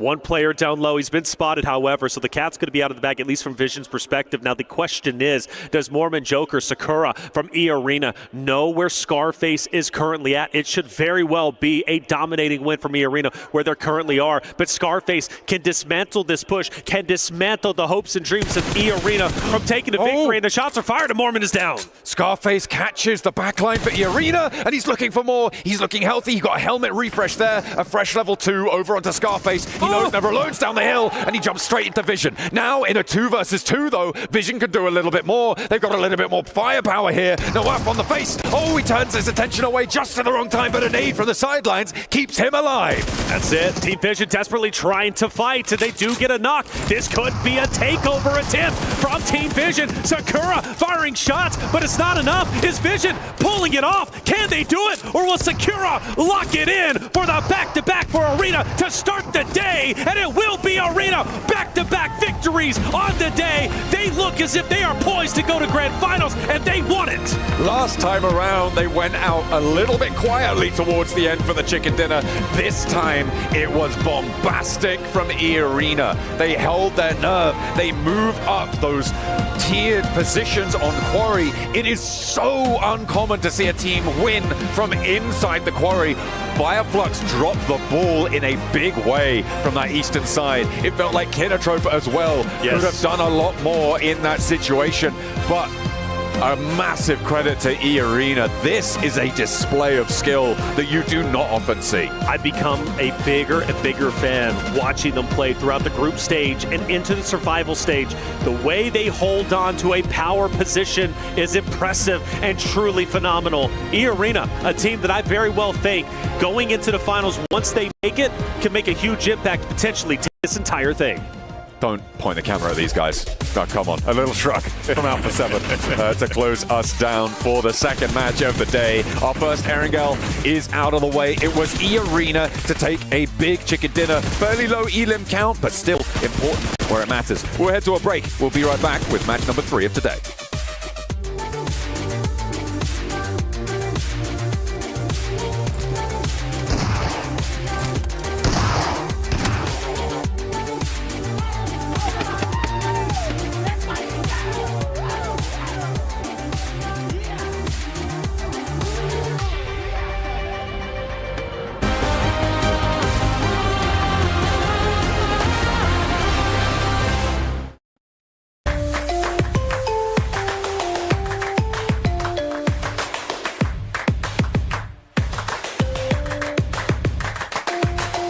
Level up your gaming experience with over 8 billion playlists, only on Spotify, the official audio streaming partner for the 2025 Esports World Cup.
15 teams chasing the White Rabbit. It's a back-to-back for E-Arena as they are able to get an Erangel on board as well. It really shouldn't have been their game, but they looked spectacular being able to come out of the Quarry Basin and being able to subvert everybody else's expectations, moving up onto that high ground. Welcome back. Whoa, back-to-back for E-Arena. Max Man, this is them doing the business. Oh yeah, the White Rabbit in the hole of Quarry, getting out and digging out a chicken dinner. He loves it. Done. He loves that one. No, great to see a back-to-back again. We looked at the SEA teams. 2 teams already qualified. We have Team Secret, we have Ultra Ego. 1 team was missing, and it is going to be E-Arena that pretty much they're in, right? After 2 wins like that, you're looking very comfortable in the top 8. So now they can maybe start targeting other teams that we theorized could be a thing later on down the line. What do you think about E-Arena's win here? I'm astounded that they won when their landing spot is Stalber. I almost said Severny there. Yeah, that was mad. Stalber, and then wrap around north side with everybody else who decided to go up there, come down around to the outside of Quarry and just win from there. I mean, it's not often you see a team that's that far away from the initial zone actually take it and win. Of course, though, we have Team Vision at number 1. Now, this isn't a team that we kind of really talked about before coming into this segment here, but we really do need to talk about the 13 eliminations they came out from this game. It really felt like they were on the warpath here, Max, and kind of just able to deal with everybody on that northwest side, coming in on that west side of Quarry. Obviously, it was going to be hard to get into Quarry and do something about it, but damn, what a game from them. It shows to me for Vision, they have really good terrain knowledge of Quarry itself, because you got Quarry, you got the low ground, you got the high ground, but you got these little roads that go around on the western side. It keeps you safe from teams on the 2 sides, and they play that position, hold off AXTMG, they hold off Kinotrope also at some point, trying to wrap around their warehouse in particular. I think Team Vision has been showing a lot of potential at the end of yesterday and at the start of today. So very happy to see them do well, because we've seen R8 have good games, Power get good games, and now Vision are finally stepping up. They're going to need a little more, I think, to try and get into that top 8, but this is a great opportunity for them to get that ball rolling here throughout the day. Get back on the road again. But at the same time, let's talk about what we were seeing here from Fireflux. Yes. I think multiple of us, Neptura, thought this should be them having a lot of control and this in the bag, but it didn't quite go that way. Well, exactly, especially with stage, was it 7? I think phase 7 coming in with, was it Ketch on the front line there? And then it was a 2-1-1 split with Ketch all the way on the other side of zone. Really, really controlling. If they had played it like they actually had control of the zone, it would have been much better. But I think Max is going to go into a point where it was just, they were sat there, but they just weren't doing anything with it. Before I go deep in my point, I want to say for a team that this much control in the game as Fireflux, only getting 4 eliminations is very low. It's wild, actually. Yeah, it's like normally you'd expect a team to get a few more eliminations there, but no, they just don't make a decision. They have 2 players on the low ground, 2 players on the high ground, and like, every circle I'm like, they're going to regroup, right? Still don't regroup. They're going to regroup, right? Still don't. And it keeps going until the very end of the game. And eventually I see a very clear weakness, which is Scarface, which is playing very passive, keeping tabs on E-Arena specifically, down into Quarry, like making sure they don't go uphill and take away their position. And I like it. Scarface is playing pretty passive. He's not putting himself in danger until he overpeaks. He gets headshot by E-Arena. And then the entirety of the squad, like, this is our one opportunity at glory. Let's send it uphill, take away the high ground, and get the win. So E-Arena found a clear weakness, used it to their advantage to get the chicken dinner. I agree with you to a certain point, Max. I'm so sorry. I have to disagree with you again. I know. It's very risky, I know, but I do agree that it's a risky play. I'm not going to say, oh no, they should have played 2-2 split, low ground, high ground. It's fine. No, it's very risky. But I see what they were doing, and I think it's the one thing that actually allowed them to have so much control in the later zones. If they hadn't done that, I think they would have gotten stacked, they would have gotten overrun, they would have struggled to move and to breathe, I think. So in stage 4-5, I think that it was really good for them to do that. I do agree that they should have absolutely started just grouping up a lot more than they did once Ketch was out on a limb on the other side of the smaller zone. I think they just left a good thing, a risky but good thing, way too long, and they just got stagnant. That's what I was worried about if they had regrouped earlier in the game. Do you think the same thing? Do you think a remedy would have been having 2 where Scarface was as opposed to 2 down where the South Forest is? Do you think then that kind of aids that control of like people coming out of quarry? It's an option. I don't know. It is an option, but I think I would have preferred something that you said actually behind the scenes was he keeps peeking too much. And I think I would have kept the positioning, but had him just not do as much as he did, just be like an info thing only. If he had to back up a team, then do that, or a player, then do that. But I think he went rabbit hunting, and the rabbit got him at the end. It was very unfortunate. That's one scary rabbit right there. That's a big rabbit. Yeah. I mean, Mormon, the rabbit is called Mormon. You run away. You don't want to fight Mormon. Don't want any of that. I do think still it was a very good showcase of what Fireflux can do. Maybe a bit hesitant at times, but overall I think they'll look back on this game like, what can we do better and hopefully improve for our next 4 matches. A lot of matches still on board. Yeah. Still rough to see who's going to be making in top 8. All these teams are going to need the holy hand grenades to try and deal with what E-Arena is bringing right now. 2 wins to start off the survival stage as they find themselves now in 4th place. A huge leap on up. And now look who is in the danger zone, Max. Uh-oh, Team Falcons. You don't want to see Team Falcons at the bottom of the first page. That is, they've been slipping. Again, holding their splits a little bit too long, losing players. That's the good old Falcons typical. But I kind of want to look at the points here because you talked about the point threshold to get in top 8 and to be comfortable to make it into finals, Niptura. I would say around 70, 75 points is the threshold. Some teams are already looking very close. I think the amount of slots available now is maybe like 4 teams can still push in top 8? Maybe? Maybe. possibly. All right, this is panic time. Alpha 7 is 4th from the bottom. This is panic time. They have to do something if they want even a chance to defend themselves here. But, of course, you guys at home can get involved with everything that's going on as well with the PUBG Mobile Air Carnival. Drop Carnival, and it's now live here this weekend from August 1st to the 3rd. Log in to summon your surprise airdrops and collect 2025 airdrop vouchers to enter prize draws for official merchandise, smartphones, BD Partner Awards, permanent in-game items, and more. Every participant is guaranteed to win a game now to vote for your favorite airdrop partner. Again, not Max. You might even, don't say anything, Max, no. You might even score some awesome surprise gifts from them. Don't miss out on this year's airdrop carnival and unbox your surprise. Well, thank you very much, guys. Thank you to you, Max, I suppose. It is time to head over to the commentary team here to bring you all of the action from another Erangel. Let's get it going. Yeah. Game number 3 for the day. The first 2 games dominated by E-Arena. As they elevate themselves up into the top 3 position, who knows how high they continue to go. But game 3, being back on Erangel, the home turf for E-Arena. I've got to favor them, but it was said on the desk, John, look, we got to get serious. Alpha 7, game 3, only 4 more games to go. And for them, man, oh man, I start to think to myself, will we truly see Alpha 7 in the finals? No. Come on, be dramatic. I mean, be dramatic. Look, when they're dramatic, I'll be dramatic, all right? Because they have not been bringing the drama today. They have been lackluster. They have been falling at every hurdle that's presented to them. It's not good, right? There is some discord between the ranks of Alpha 7. And I mean, they're not talking. It doesn't look like they're actively repairing this one here. I mean, what can you do? It has got to feel so demoralizing to be in this situation for Alpha 7, to be in the spot where you are the defending champions, where you are hailed as some of the best players in the world, one of the best teams in the world, and here you are, having just now performed, I think, what is it, like 4 games in a row, getting a maximum of a point a game when you count yesterday's as well. Well, the reality is they're the ones who control their destiny. They're the ones who can turn the tides of their luck. Now, do they have it within them to do so? You look at their faces and you think, maybe it's determination, maybe it's nerves.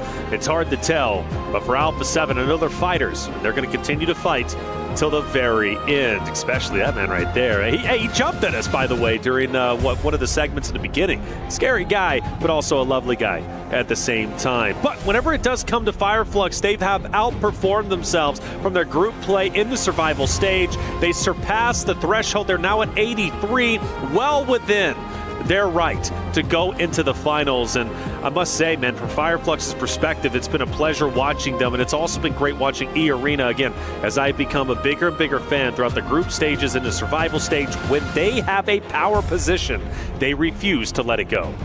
They managed to make it work from a less than powerful position as well in that quarry, being able to rise from the basin, as we were talking about, as the desk highlighted as well. Getting out of that quarry basin is a real tough task. And maybe you could argue that it was allowed a little bit by Fireflux, sure, but to be able to execute on that, brilliant stuff. Noxian Red Force have been a little bit quiet at the start of today as well. They do have a little bit more of a buffer zone than some of our other than some of our other teams, however, so they can keep things going. Power, they've been putting up numbers as we're just drafting across these players right now, getting this lobby ready. Alhaji, Look, big love. Big love. What a mustache. What a mustache. What a mustache. What a guy. What a team. Power, man. Power Esports have been on fire, up there within the top 5. Another roster that is looking to make a huge impact when it comes to the finals, of course, if they make it. It's say, come here. I don't know if I want to, though. You'll want to watch this one. Things get a little, okay, we're showing it. Where are we going? They're going to Gatka. They're calling it out. They're calling their shot. They love it. They've already pinged it. It's marked on the map there. Bringing up that plane path as well. We get a sneak peek at the plane path. We definitely That's coming do. from what? Over from George down to the west side of Military Island. And that's going to be a fun one. Gatka. So maybe all eyes on that. You think they get hot dropped? I don't know. I doubt it. But I will say this, man. It's going to be a fun one. And for other rosters like Alpha 7 and the ones that are down below, honestly, even throw Vision, right, in that respect, they're going to have to step it up because we only have a limited number of games left. Game number 3, we're hopping into Erangel. The last one was fun. This one should be even better. Let's see if teams can continue their march towards the top 8 or if they will not make it. Oh, the plane path going the other direction. Sorry, but it is still from the west side of Military Island up towards Georgia Pole, towards shooting range. So we've had our east plane path. We're going to have a west plane path. Maybe we'll have a central one in the next game, but we'll have to wait for that as we will take to the skies once more. I feel like the cheese decal on the plane is really taking me out of it sometimes. I like it. Fair enough. I think it's cool, man. Have fun with it. Get creative. But it's like you are going in with the intensity of like what you're thinking like Fireflux is currently at, wanting to dominate their opponents, and then they hop onto a cheese plate. It's a duality for sure. What's that smell? Is it Alpha 7's performance? Oh, no, it's just the play. Or it's you. Hey, look, it's hot out here. It's sweaty. Now you smell great, man. Let's get it going. Let's get it going, baby. It's going to be a lot of fun. I'll put that on my CV now. Without a doubt. When people contact me for jobs, I'm going to be like, Reflection said, I smell great. You smell great. They're going to be like, who is Reflections? What are you talking about? Alpha 7 will once again go up to Georgia Pole as they typically do. They'll actually know who's going to be around them. I believe like IG, Aura, who have been hanging out. R8 might be going up there too, which could be fun. R8, a team that is doing incredibly well today. Most likely going to be seeing them in the finals. All eyes. Oh, this is great for Alpha 7. Perfect, in fact, for them. They don't need to rotate. They can loot up as much as they possibly want.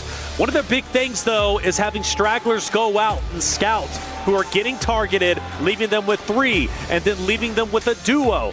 No more of that. Stay together. They've got the 2-2 split. That's going to be just fine. That's typically what they do off the initial. But this could be the game Alpha 7 has needed in order to start rising up the ranks. I'm looking at the West Coast right now, and we do hop over to Influence Rage in a timely fashion because there are 3 teams who are dispersed around the areas to the north of Quarry. You've got Gamax, you've got Influence Rage, you've got E-Arena. All of them seem to be a little bit reluctant to get stuck into a fight and probably just looking for a little bit of weaponry to get on board and try and extricate themselves from one another. That's not how you want to start, though. That is what we call a mistake coming through from Gamax to kick things off. What in the world? I don't even know how he did that. I guess he must have tumbled. I guess he must have tumbled the vehicle because there's no like rocks around it. Right. That's actually impressive. Yeah. Now, you know what would be truly devastating if they lose 2 now. Can we get a replay? For revive on this. They should be just fine, but that is definitely a bit of a stumble. Gamex has been struggling all the way towards the bottom, obviously, and well, Lil Boy and Influence Rage do start to go and travel up the road, so the revive needs to happen kind of quickly. I don't know, Gamex might be in a little bit of trouble. Oh, we are going to get a replay. He was already super low, and that tiny little ditch knocked him. Oh, that's so sad. It is, and Influence Rage is heading potentially straight into him. No, they're going to veer off to the left, so good on them. They'll get back up. They'll be a 4-man unit once again, but that could have been bad for sure. Thanks to production for getting that replay Without for a me, doubt. by the way. Without a doubt. Big shout out to those guys. They've been pulling shifts behind the scenes out here. We've been loving every second of working with them, and we'll be glad to see the rest of the week out with them too. Unfortunately, not all of our teams are going to be seeing the rest of the week out with them, and we are on board with the team on the bubble right now in 8th place. Falcons, 50 points as it stands after 8 matches completed. Yeah, which is tough to see. A world, a grand finals where you don't have Falcons, you don't have Alpha 7. Come on, that is something we surely did not expect. Falcons roster much hyped up coming into this event. They picked up a good one, and now they might not even make it to the final day, so they've got to step it up without question. They're going to be over towards the right outer edge of the next stage. Moving in, Noxious Red Force most likely coming up behind them too. Something to look out for. Influence Rage starts to get dangerously close up to IG, a team that is on the bubble right behind Falcons. The roster, so we were just mentioning, potentially not making it into the final day. Meanwhile, Provision, they're on the hunt, and they're hunting down Power. Ooh, Easy hops back in the vehicle. They aren't going to slow down too much. Instead, they turn around, and the rest of the team comes through. Now, all 4 players from Vision going to try and get into pursuit. A little hop over the terrain, and more shots coming through from the hollow sight.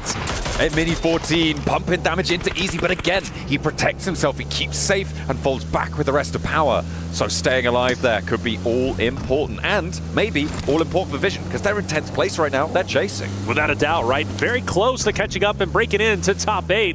I want this game to get away from them, and from one fight maybe to another. AXTMG off to their right-hand side, firing warning shots. Regnum Karya, though, well within their right, within top 5.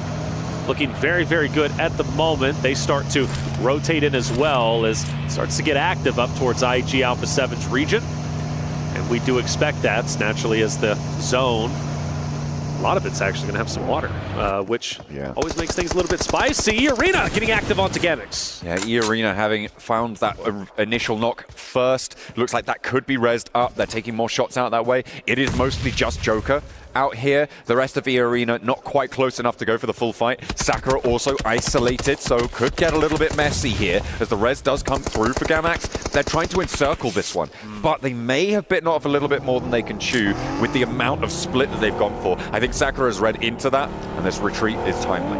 It was the Arena firing shots, helping out Sakura, who was up ahead. Now, the danger not gone just yet. He repositions himself, gets away. And I do appreciate from a lot of these rosters today not overcommitting. It's so easy to overcommit to a fight, to really feel the energy and push forward.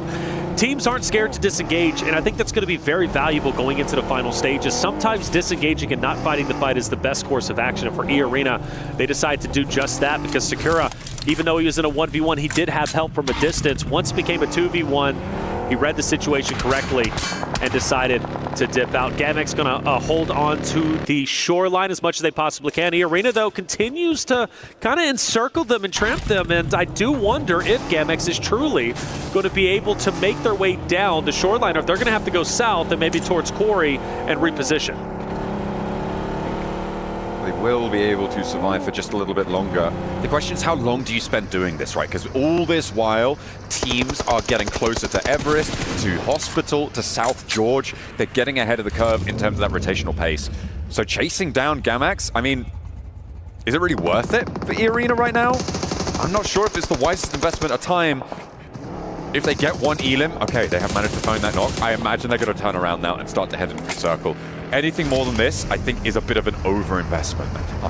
They might just try and prove me wrong. You know, I think it's just a matter of respect. I mean, Gamex, let's face it, they've been getting pushed. When teams see them, they push into Gamex. They take advantage of the situation. Focus now onto Kinetro. Finale is down, unfortunately. Plur has to be the gatekeeper now to try and protect his position. But Scarface is coming up from the backhand side. Ketch tried to do exactly that too, but he gets taken down. Fireflux with the recovery should get the pickup, but Scarface, I believe, is going to be the linchpin if I'm not mistaken. could be important here. Matcap has to go in for the res over towards Ketch, but the off angle, Ozzy-san clocks him again, and that's going to force another player from Fireflux to have to respond to this. Stage 1, reses are possible, but Ozzy-san has been so important for Kinotrope in making this one work. By the way, this Gamax E-Arena fight could crash into this engagement. Remember, they are still going over towards the south side of Quarry. It's getting a little bit nuts. As well as Yangon Galacticos, who are on the other side of the bridge, they're gearing up to try and make a crossing themselves. Looks like Fireflux still trying to get the reses as they possibly can. Solus has made his way over to start at least one pickup. Ozzy-san can't get the read, can't get the vision to clean up the remaining members of Fireflux, so they do recover just a little bit. Remember, this fight so impactful for Kinotrope to work their way up, and they now have to do it as a duo, which is never easy. Ozzy-san, potential disengagement, or at least for sure a reposition. Now the question is, will Fireflux fire in his position? Yes, they will. Ozzy-san, just a matter of health. Fireflux get the finish, and now they're down to 1. Oh, looking for Ozzy-san taking care of that off angle. Really good news for them. Fireflux trying to piece themselves back together here. Looks like they may be able to do just that, but what can Yangon Galacticos do about it? A nade for Matcap launched on over. That should be good. No, he's caught running away, and instead it's the bullets to finish him off. Now, Fireflux, can they disengage? Can they get back to this one? Ketch needs to get a heal off. You imagine that he's got the time to do so, but can Yangon Galacticos push in? No, they're going east. Yeah. They're fully disengaged from this. By the way, E-Arena are now fighting in Primals with Gamax on the southwest side. This is nuts, isn't it? And Gamax just down to a solo. Mind you, the solo left was the one who got the pickup on the downed player. And you think about how Gamax started this with a downed player out of nowhere, hitting the divot with just a sliver of health. And E-Arena so punishing, looking to put Gamax into the grave very early on. The overcommitment, but I mean, for E-Arena, very healthy points, 67. They put themselves up within top 3. Yes, it is an overcommitment, but I think for them, they're fine with this. No worries whatsoever. I mean, they can play small ball PUBG Mobile, right? They can go for these small point games. You get a team wipe, that is 4 points added to your tally, and at this stage, that's enough to see you completely safe. They have now hit that 70-point threshold that we've been talking about so much in terms of where we expect that 8th place to end up. So getting up and over this early on is great news. We see a replay of the engagements, of the pickups that they were able to find. Tiny K rolling up, get that reload in, little punch out. No! Leaves them punch drunk and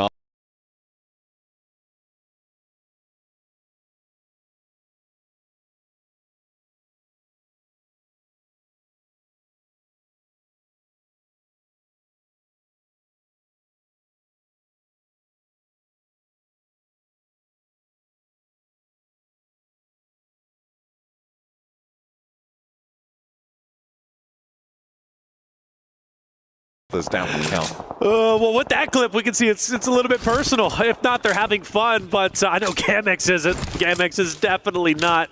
Solo still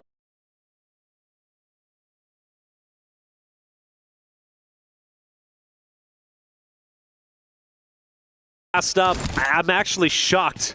I'm floored that E-Arena is staying around this solo. Meanwhile, you do have a couple of other engagements taking place, and well, naturally for E-Arena, they finally get the finish. They go to the box, and they're all shooting the body. Why is this so personal? What storyline did we miss? I don't know, man.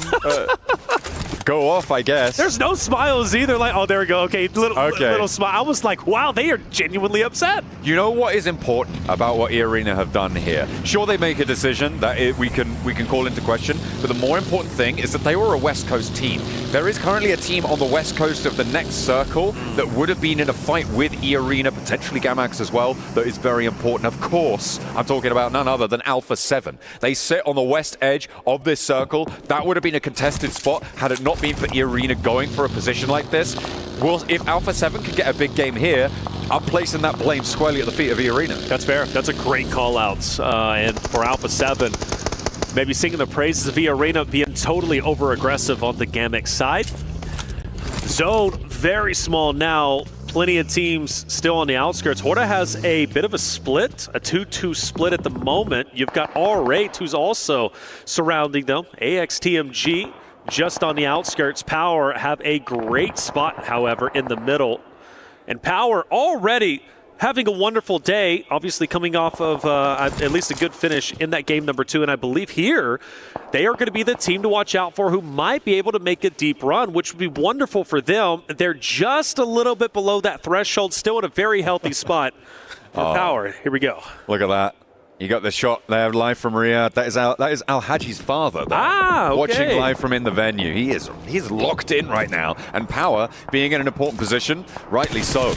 He has the support of his family behind him, and hopefully the Power family can play off one another beautifully. And I saw him in the back lines too, maybe with some comms. Hey, we need to do this, pick it up, right? He was being active during the team huddle in between games. So shout out to the dads. We love family support systems when it comes to esports. It's so impactful, and I tell you what, you can truly make a big impact in your kid's life, in your competitor's life, in your family's life by giving them support in esports, and that's a beautiful thing, especially he's able to get all the way out here to Riyadh to support his son.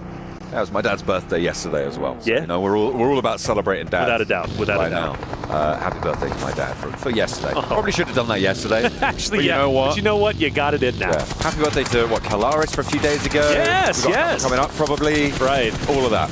That's right. Well, he's not my dad. Kalaris is not my father. Thank you for clarifying. Just to call that one out. There you go, Claire. If you didn't know, Claris, you're not John's father. I know what he's like. Out of the bag. He'll yeah. Anyway. You're wild guy. I love it, though. E-Arena opposite of Fireflux and a bit of a headbutt potential. I look at Catch right next to Mormon. They're side by side as they go in. And R8's not too far away either, although I do foresee them going a little bit further in. But yeah, fights off.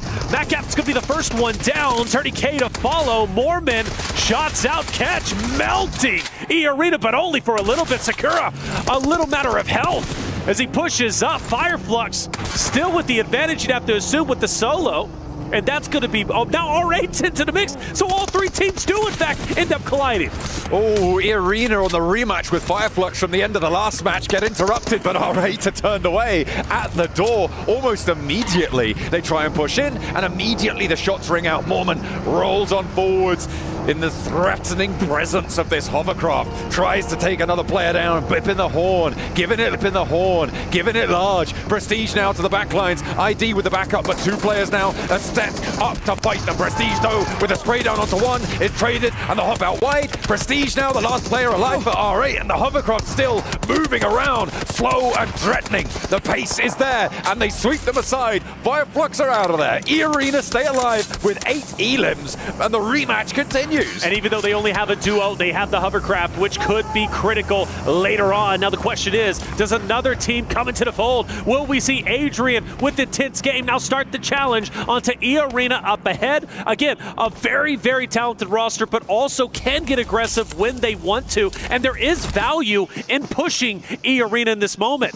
Intense game. Desperately need points. They need to elevate themselves up towards top 8. It's getting serious for them. Getting aggressive might be the way. But for Influence Rage, Vision now want to fight themselves. Vision have really started to suffer in this engagement. Influence Rage holding down Gatka and doing pretty well.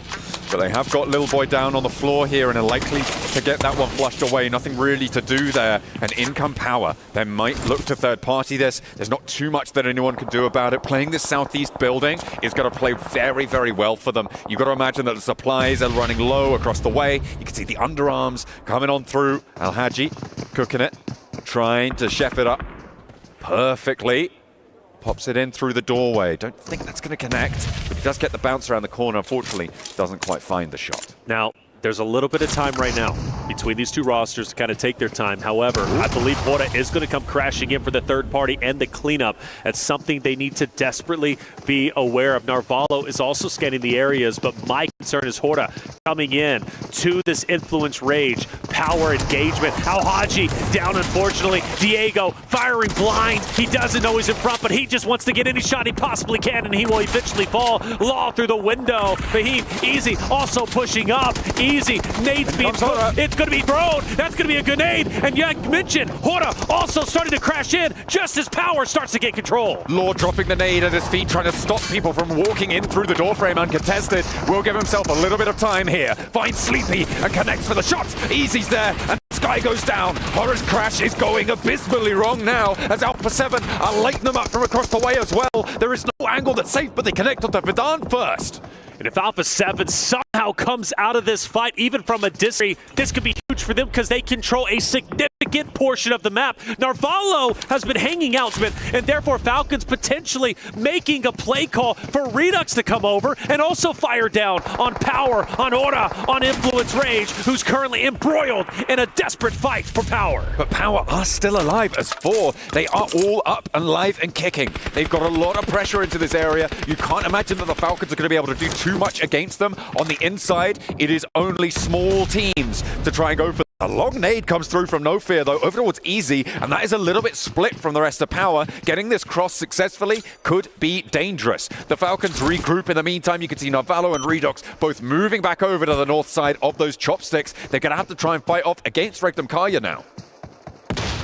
Power. I feel like I've gotten 2 or 3 lives in this fight. They've had so many downed players. They've managed to recover, and they stay a 4-man unit. If they can get Easy back up, which I have no doubt they're going to be able to do so because Law just doesn't have the line of sight needed in order to get the cleanup on the down player. Actually, Law takes a little bit more damage himself off from Alpha 7, I do believe, if I'm not mistaken. Now, all these rosters now have to shift into the next zone, so this fight can still take its time, but eventually, Blue, it's going to start hurting. This is the benefit that Power have for having crashed onto the east side of this compound, right? It's closer to the center of the circle. You have those routes away that are going to be a little bit less contested. The difficulty is that there's not really a good space to go towards. At the moment, the compound that sits just to the west of Gatka, of the Chopsticks, is going to be unoccupied. The question is, do they know that?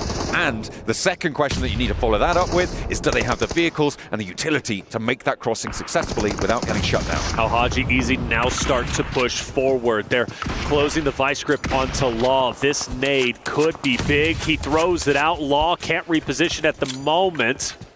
Alhaji, another nade, not wanting to overcommit. They don't want to get up close and personal in the CQC fight. Law has finally fallen. Now you can start to push up. Focus on Jiggle. Focus on No Fear from Hora. Influence Ranger now out of there. You know there's only one more team you have to deal with.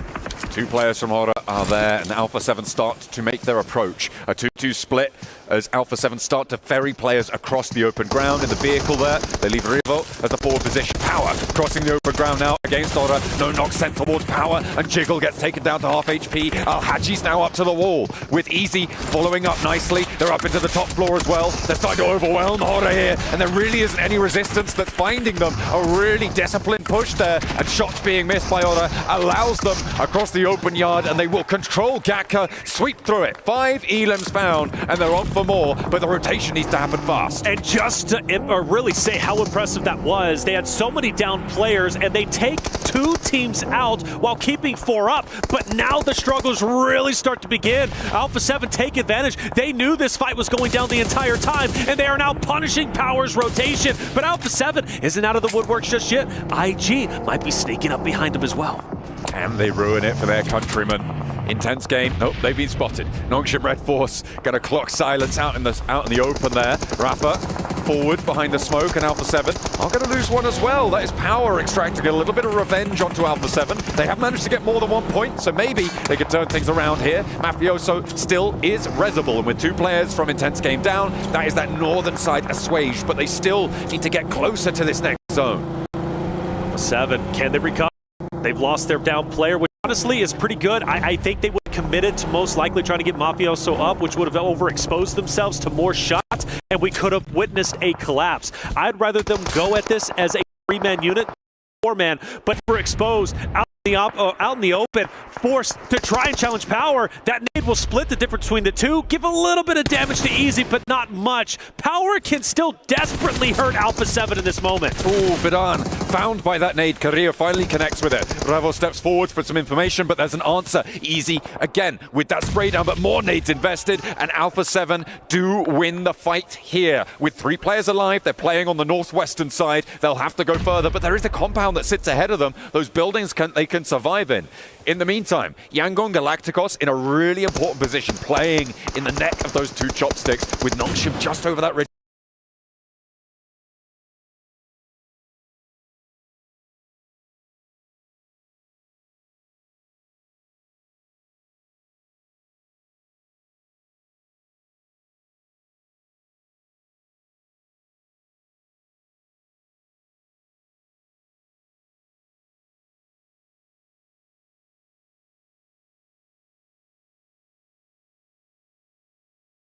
in the main compound further south. And by the way, just to put a cap on it, Noxium Red Force is truly the reason why Alpha 7 is still able to play this game. If it wasn't for them applying pressure onto IG, who was coming up onto the backside of Alpha 7 would have been mowed down.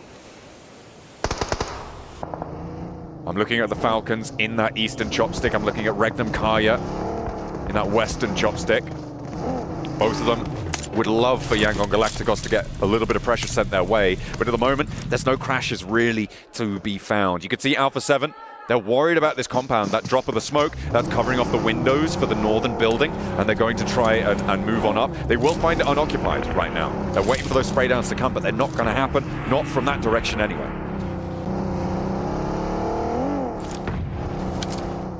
I think they'll find out now, yeah, it's going to be unoccupied. I don't mind them taking a leisurely pace to the compounds, throwing smoke, keeping your head on a swivel. You don't want to get caught by surprise. Let's face it, Alpha 7 has been non-stop caught by surprise, taken down one by one. So you can tell all those previous experiences weighing heavily in the back of their mind. AXTMG starts to move in. Ralph from Falcons wants to get these shots connected if he possibly can.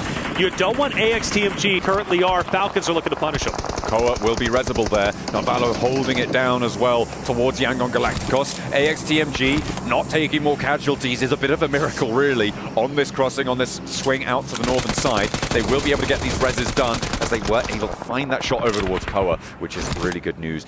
Intense game do fall as well, and now Alpha 7 are up to 5 elims. Remember, this is all the Arena's fault. Their Alpha 7 are alive. Well, Arena as well as, like I said, Noxium Red Force helping them out just a little bit. So you got two teams who unintentionally ended up helping Alpha 7 in their desperation attempt to make it to the grand finals. YG up ahead. Falcons starting to move up. Regnum Karya still within the chopsticks, as you mentioned, trying to continue this battle. They've been having to try and fight one fight up top, fight the fight down below. YG, though, also has to worry about Noxium Red Force, who's going to be just behind them. And Say Cloud has managed to make his way up. But Falcons, is it realistic that they can even leave this spot? Because as soon as they apex the top of this ravine, they're getting mowed down.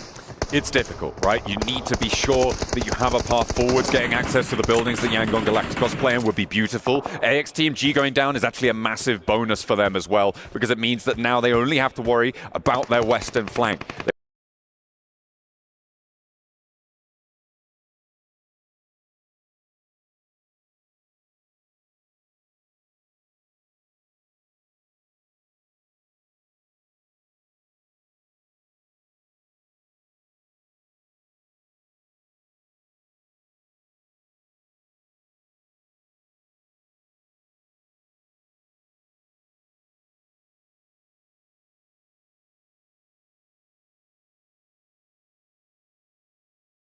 No longer be overexposed when they go for these peaks, and they have a little bit more leeway. The circle goes away from the chopsticks, so this fight now will have to take place.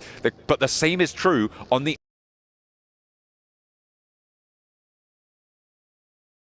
other spur of the chopsticks. With Regnum Kaya needing to push in from that northern side, they have to make a move, and Yangon Galacticos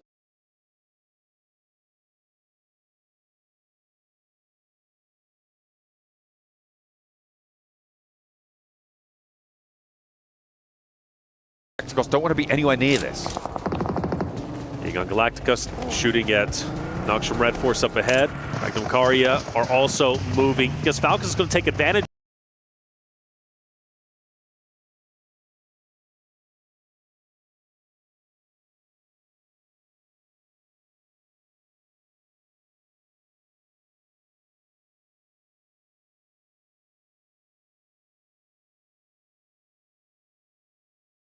And I think it's about to culminate into a massive square-off between three rosters. Yangon Galacticos will get an early down. Noxium Red Force has started to attack, and Falcons are also getting active in the attack. Regnum Kaya also chiming in there from the opposite angle, and they catch Yangon Galacticos going for a really strange retreat there, I have to say. They didn't really have the cover to go for it, not yet, and they do manage to stay alive as 3, sure, so maybe they're just playing for placements, but at their current standing on the table, they are in 8th place. They don't want to let these games get away from them when they have a dead central position. A nice spray down from Silas, connects through the smoke. That should be resible. They have got the cover to do so, but that means Regnum Kaya can move into the main basin at the base of the chopsticks. Yo, I love the aggression from Silas.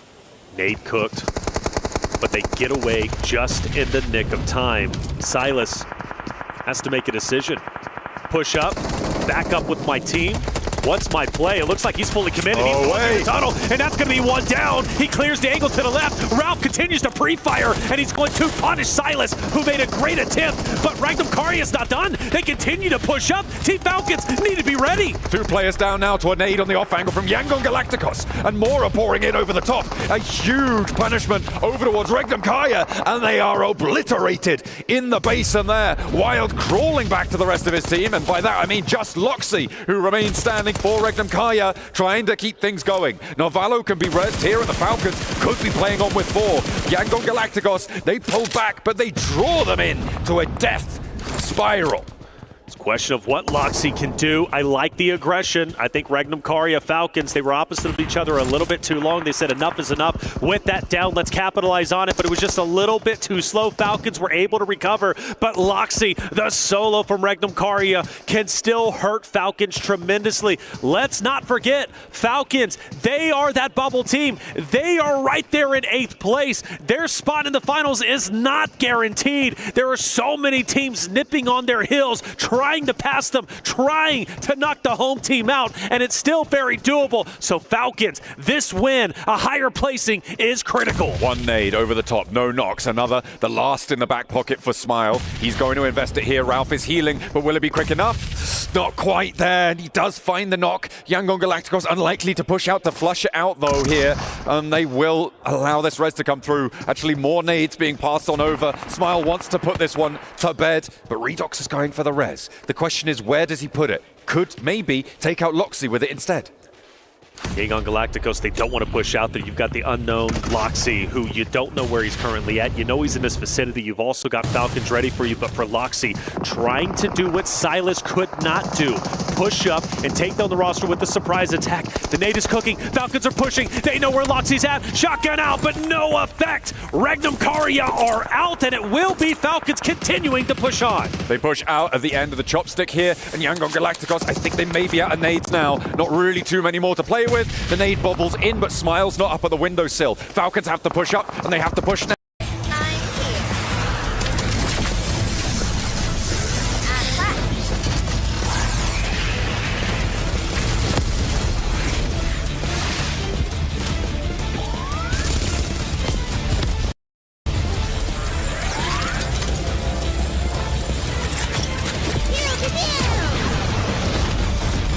Pulsar Legionnaire available now. First outfit with special head animations and voice lines. The Pulsar Legionnaire set comes with its own super cute voice lines that can be toggled on or off. What happened? Bye, friend. Hello, Earth. I'm here.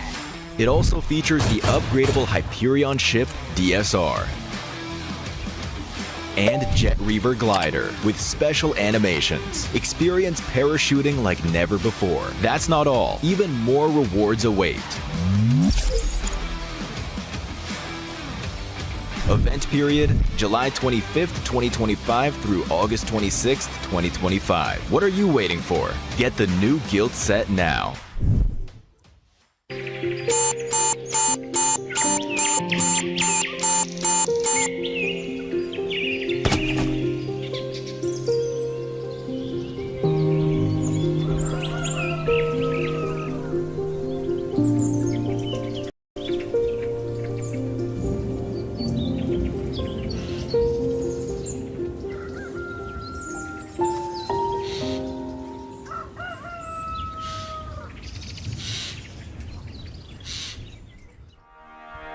Well, it felt very calm in that compound for Nongshim Red Forces. They were sleeping, waiting for the rest of the lobby to come to them. And they do what Korea does best. They sit in that compound. They're able to get the victory. Good stuff for them here on Erangel. Near Chopsticks, near Gatka, doing the business. We've got 7, as well as Neptura to talk about this one. Neptura, this was Nongshim doing what they do great, which is waiting for the rest of the lobby to come their way and capitalize on it. Sometimes that's all you need to do. Yeah. It really is.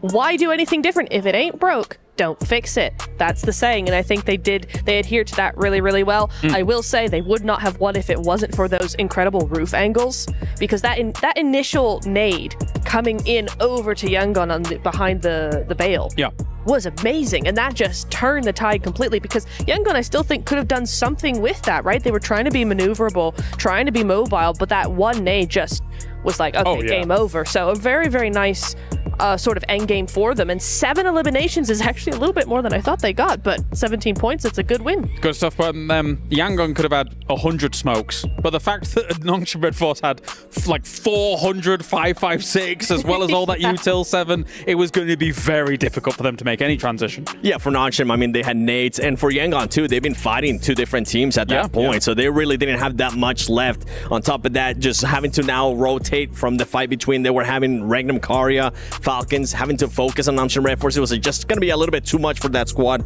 But I'm going to be looking here towards the bottom. I was actually a bit surprised about Hora overcommitting to a third party between Power and Influence Rage. That was a bit surprising for me, because I felt like they could have just taken their time and just pace it out a little bit longer. Instead, they just saw a fight, they saw an opportunity, they went for it, and it ends up backfiring. Let's take a look at some of the highlights from this game as well. A lot really focused on these compounds as well as the chopsticks and how this all does go down, because realistically speaking, Neptura, this is such an open area. If you don't have one of these compounds, if you don't have a chopstick to live in for a while and then get a 3rd or a 4th place, it's going to be hard for everyone else. That's just the name of the game when it comes to these field zones, isn't it, though? I mean, I think some teams are more used to playing them than others, Falcons being one of them, but they did opt for the chopsticks. It was an interesting rotation actually coming in from Falcons. I want to talk a little bit about that, because Regnum were gatekeeping them on the north side, and I really just felt like actually the Falcons didn't do much. They kind of just stood in front of Regnum and didn't rotate somewhere else. They were like, are we going to push it? Are we not? And for me, I thought that was just way too long, because it gave Regnum a chance, possibly, to actually come up with a plan of how to take out Falcons completely, right? Gives them time to get that setup going. I'd have much preferred 7 if Falcons had actually rotated down to the eastern side. There's either sticks or there's that ridge by the road. Both of those would have worked really well. In the end, they did end up doing that, as did Regnum, but for me, I was like, oh, it's a bit dicey. I kind of disagree with that, because at that point, you had Yangon Galacticos just holding down chopsticks, and then on top of that, you have Regnum Karya and Falcons just trying to find a way. I was actually impressed by the way Falcons was playing that. I really enjoyed the way that they were able to push it, and it's something that I was talking with Max backstage as well during that match, is the way that they were pushing up, using that utility to their advantage, and in regards to just them wanting to rotate south, it was going to be a bit harder, because you still had AXTMG at that point, so I think the scouting came into play there for Falcons, and they ended up making the right decision. It's tough, though, because you're circle side, right? So you've got a timer above your head. All the pressure is on you to make the right decision. So it's by the by here. Let's actually head over to Barney now, who is ready on the stage, actually, with Team Vision after they had a great game, too. Welcome back to the main stage here at the Gadia Esports Arena. I've got Never Alone joining me from Team Vision. Never Alone, we've got to talk about Map 2. It was such a huge potential turning point for you guys in the survival stage. 13 eliminations, 19 points in total. That actually bumped you up to 10th place as well in our rankings. Give me kind of a breakdown of how you thought that map went. What was going well, what was going not so well? Because you secured a lot of points. Yeah. So the preparation for the last day is to move quick, because we land like in the middle of the map, which is cool. So that's our game plan, and to scout like every place possible, and we got a good spot and we took advantage of it. Well, you obviously need a really strong finish, or you need another one of those maps to secure more points, right? You got 1 Erangel, 2 Miramars left on the map. What are you thinking? Like, tell us your strategies, if you can tell us some, and how are you going to solidify your plot spot in the grand finals? In terms of the last Erangel game, we will play fast as usual, but in Miramar it's difficult to play fast. We will play it depends like on the zone, and we will push and get kills as much as we can. Keep it steady, keep it strong. I like it. Thank you so much, Never Alone. I really appreciate it. Best of luck in the last 3 maps, and we hope to see you in those grand finals. For now, back to you guys. Thanks, Barney. Well, a big jump up from Vision after that game 2, of course, here. They're going to need a little bit more, though, here in the survival stage. Let's move to another team, of course, Yangon. Obviously, they get themselves to second place here. It's a good second place. They had quite a bit of that compound for quite a while in that game. What are you thinking, Seven? I'm even rewinding back. I'm going back to how we're even able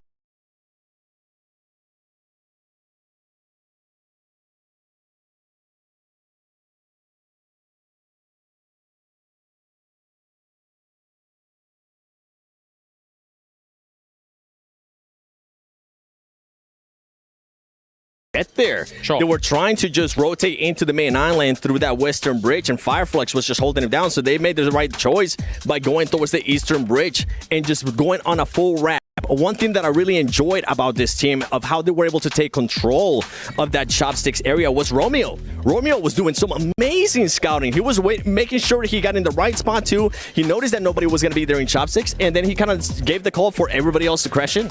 I'm surprised they went into second place, yes, but with as few elims as they did, because I thought they popped off a lot more than just 6 eliminations. But I totally agree with you, Seven. I think they played that phenomenal. These top teams, they're done. They know that they are going to be going through into that grand finals. And the question now remains here, with them being probably very comfortable, Neptura, do they now start exerting themselves on the rest of the lobby, or one particular team in particular? What do you think? On the Miramar, yes. You think so, just on the Miramar? On the Miramar. I with as close as these points are, I would be a little bit scared of doing anything drastic in the last Erangel. I want one more good game before I start doing anything crazy. Fair, fair. Well, of course, as we say, Team Falcon.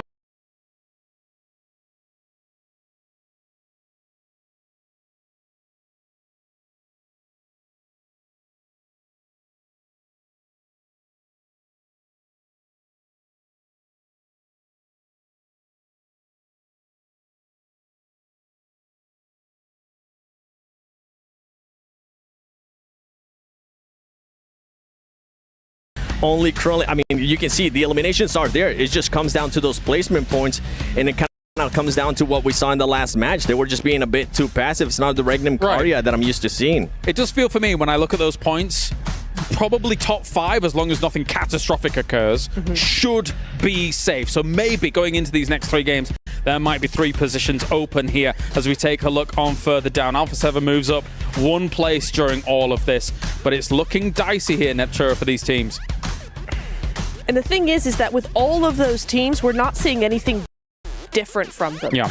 That's the problem. We've got 3 games left now. We're halfway through the day, and none of them have done anything. And I hate to be so brutally honest, because I love a lot of these teams to try and jump on up right here, because I think obviously teams like Falcons are going to try and defend their position and see how everything goes. For now, thank you very much, guys. It is time to head over to the main stage where Barney and Veracity are ready to go for a halftime. Veracity.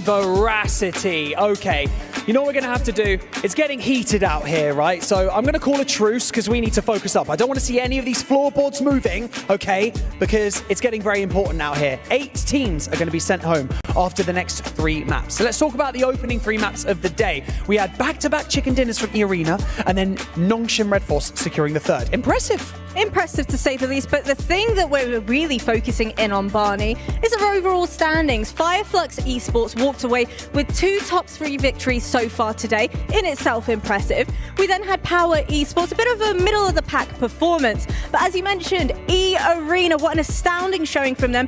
2 back-to-back chicken dinners. Ooh, it's looking pretty good. It is looking good. We've also got to talk about the teams that are on the brink of elimination, right? 9th, 10th, and 11th spot. Influence, Rage, Team Vision, and R8 Esports. All really need to pull something together for these next 3 maps. But also, speaking of make or break, it's Alpha 7. They've got to pull it together. One thing is for certain, Barney, myself, everybody watching at home, and certainly all of the teams here had a giant target on their back of Alpha 7, but unfortunately they've not been able to really give us what we were hoping for. Only time will tell whether or not they'll be able to pull it out the bag this time around for match number 4.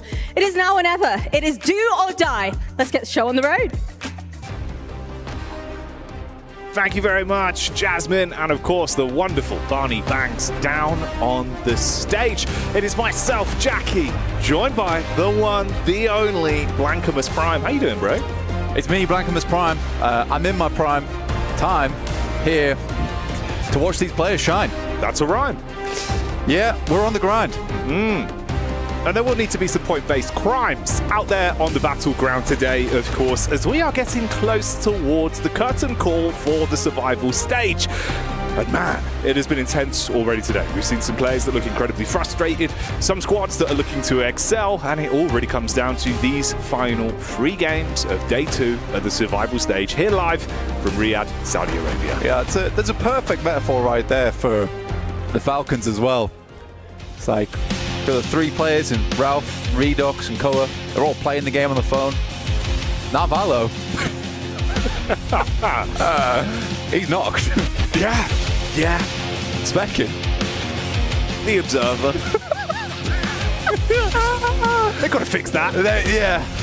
I think he does give his life for the cause a lot of times, though. So yeah, that's fair. Yeah. That's fair. And hey, look, he's practicing, though. It's been a better kind of day of it. You know? It has been a better day. But like we say, mate, obviously it all really comes down to this. Other teams do have the possibility to lap you. We've seen certainly the bar rising inside of this lobby. 16 teams going in, only 8 will make it out. You can see the overall rankings right now from the first half of the day. This is the midway point, though, and it's only going to get more and more intense. Fireflux at the top. Sort of surprising for me, actually. 88 points, which is a fantastic average to be finding, almost a 10-point average during these matches. I think overall, really, really well done to Fireflux. I do think Scarface has been a big influence for them. Though on the other hand of things, there has been a couple of throws today, right? There's been a couple of moments where you feel like they could do a lot better. I mean, Quarry, 4 players alive, all the space in the world, all of a sudden down to just the 3. Defined, at least, over the course of this first half of day 2 has been the clear disparity between some of our teams. That bottom half of the lobby towards the upper echelons. There's a couple of teams that could still push and upset the rankings, specifically towards place 8. But we'll come back to that. Let's focus up. Plane paths in. We got the zone as well. We can dial in for this game, Blank. Playing straight drifting right now. Yeah, it does that. It does that. Yeah. Keeps you guessing. It's like a skateboard. Pretty good. It's going for the old 500x grind on the path. But we're heading over towards the east side. Yangon Galacticos very over towards the center. 61 points as we head up towards 5th and upwards, around about that 70-point region. Team Falcons still in trouble in 8th, but it is a little bit of a drop down right over towards Influence Rage with 47 points. For Alpha 7 Esports, we're not going to talk about them all that much. They don't have a lot. They don't have long. No. It would need to be a meteoric rise. And, then you also need the teams above you to really struggle and absolutely fumble the bag for them to be able to make it back in. And of course, you think about the major talking point that comes with that. If they do not make it out, which at the minute seems like a very real possibility, we will have a guaranteed new champion crowned this year. Absolutely. Now, we take a look at the middle side of the bracket, because I think that is probably most important for us to take a look at. It will be fantastic when we get through to the end of the day and we can crown the winners of the survival stage, who will have the privilege of whacking those keys and the old grinder. But if we look towards that middling section, which is the main contention point, right, for who's going through into the grand finals and who will be leaving us. It is that drop off 59 down to 47, but it's not massively different between 8th and 6th place. 61 down to 59. It's not crazy. I think for Fireflux, it will be very hard to knock them off their podium alongside E-Arena. I think that they have done quite a lot so far, and they would have to have a horrendous day to finish things off, as well as an incredible pursuit from the teams behind. Yeah. It's been classic Power as well, where it feels like the minute they're in the survival stage, that true sort of might of the team is put on display. They thrive in these kind of lobbies. We've seen that. It's been far more aggressive. You can see them on screen now. Again, the talent on this team, it feels like Easy's been really instrumental to a lot of the setups, and Al Haji as well. You can't think of Power without this man. Yeah, you can't, honestly. I think for me personally, Easy been a bit more of a factor throughout this tournament so far, at least in the survival stage. I think Al Haji's great, and they certainly lose a lot of that confident demeanor when Al Haji goes down. But it is Easy making a lot of those calls. He's the one who seems the most animated when it comes to watching them over on their desk. in their booths. He's just looked very crisp with the gun skill as well, which goes the extra mile, mate, in these kind of lobbies. Oh, hang on a minute. Already some action coming our way. Close quarters engagement with Silas starting it off on the peak up. Bullet from the back line though, so Vision giving as good as they get and trying to at least turn them back around. Forced to bail out on that one with the initial crash not kicking off the way they wanted it to. If they got that opening knock, maybe it would have been a different story. Instead, you deviate further back, play off the cover. Good decision from Regnum Kaya. I think when you get towards the end of the day here and you realize you're on the cusp, right? You're almost falling off that edge there. I think that's the smart decision to make. You don't want to go down too early in this one. I think they could have maybe pushed the issue if they were feeling a bit more comfortable towards the top side of the lobby. But here, I would say that's the right move. You're getting shot from an angle you have no clue where that angle is either. So you just make the quick getaway, especially getting tapped for 70 damage as well. So well played the Vault. Definitely sends them back off that position with a triumphant shot.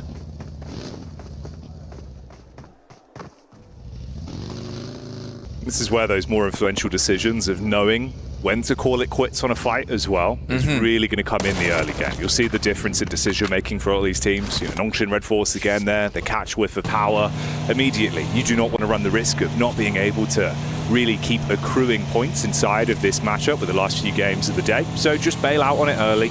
Think about the bigger picture. No reason to stay around. Both of those teams in similar positions, 75 and 71 points between the both.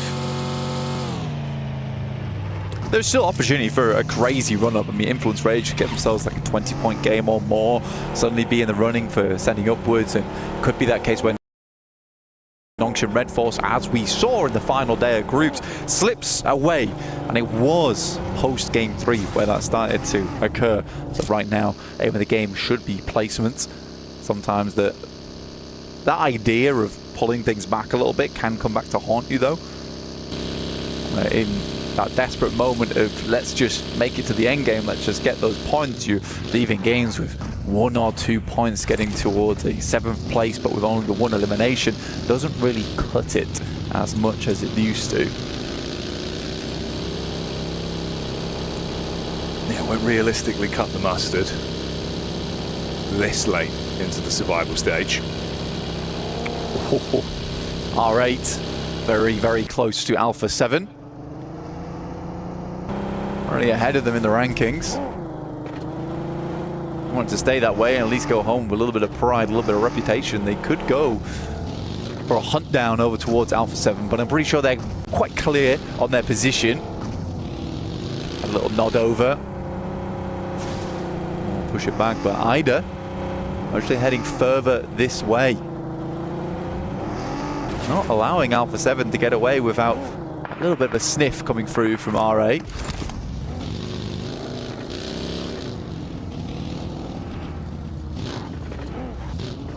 There's a quick pit stop with some bullets back over from Revo, at least to establish some fire their way. And of course, they can move off on this one. Again, these opening moments is going to be a little bit more timid. I want to run those risks of going down early, so no overcommit. Get the Falcons POV as well. A team that currently is in 8th place, but of course, like we've alluded to, it's not that different. The points above and below could be lapped. They've got to play consistent from this point forward still.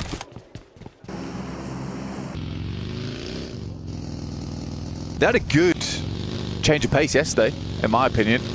Towards the end of the day, making much more aggressive rotations. I was a bit disappointed earlier today looking at the Sandhawk. Up until the moment when they made a pretty bold rotate through. I wish those rotates would come a little bit sooner, or at least give themselves a springboard closer to those areas earlier in the game. But they are being much more confident to make those plays. Now I'm hoping that now you're getting closer and closer and you see that finish line on the horizon. That doesn't worry them too much. Right now they are passing by Nongshim Red Force, or at least the back line of them. Kino Trope not too far behind either. You got intense game over towards that south side as you saw, and we head over towards the eastern area of the map.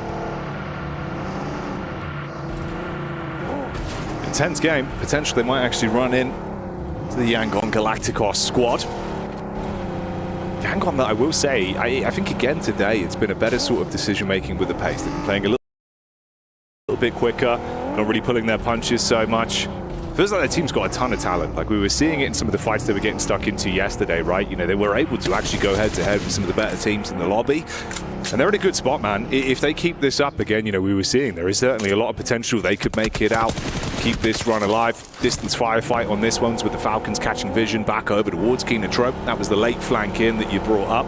A couple bullets fired out that way.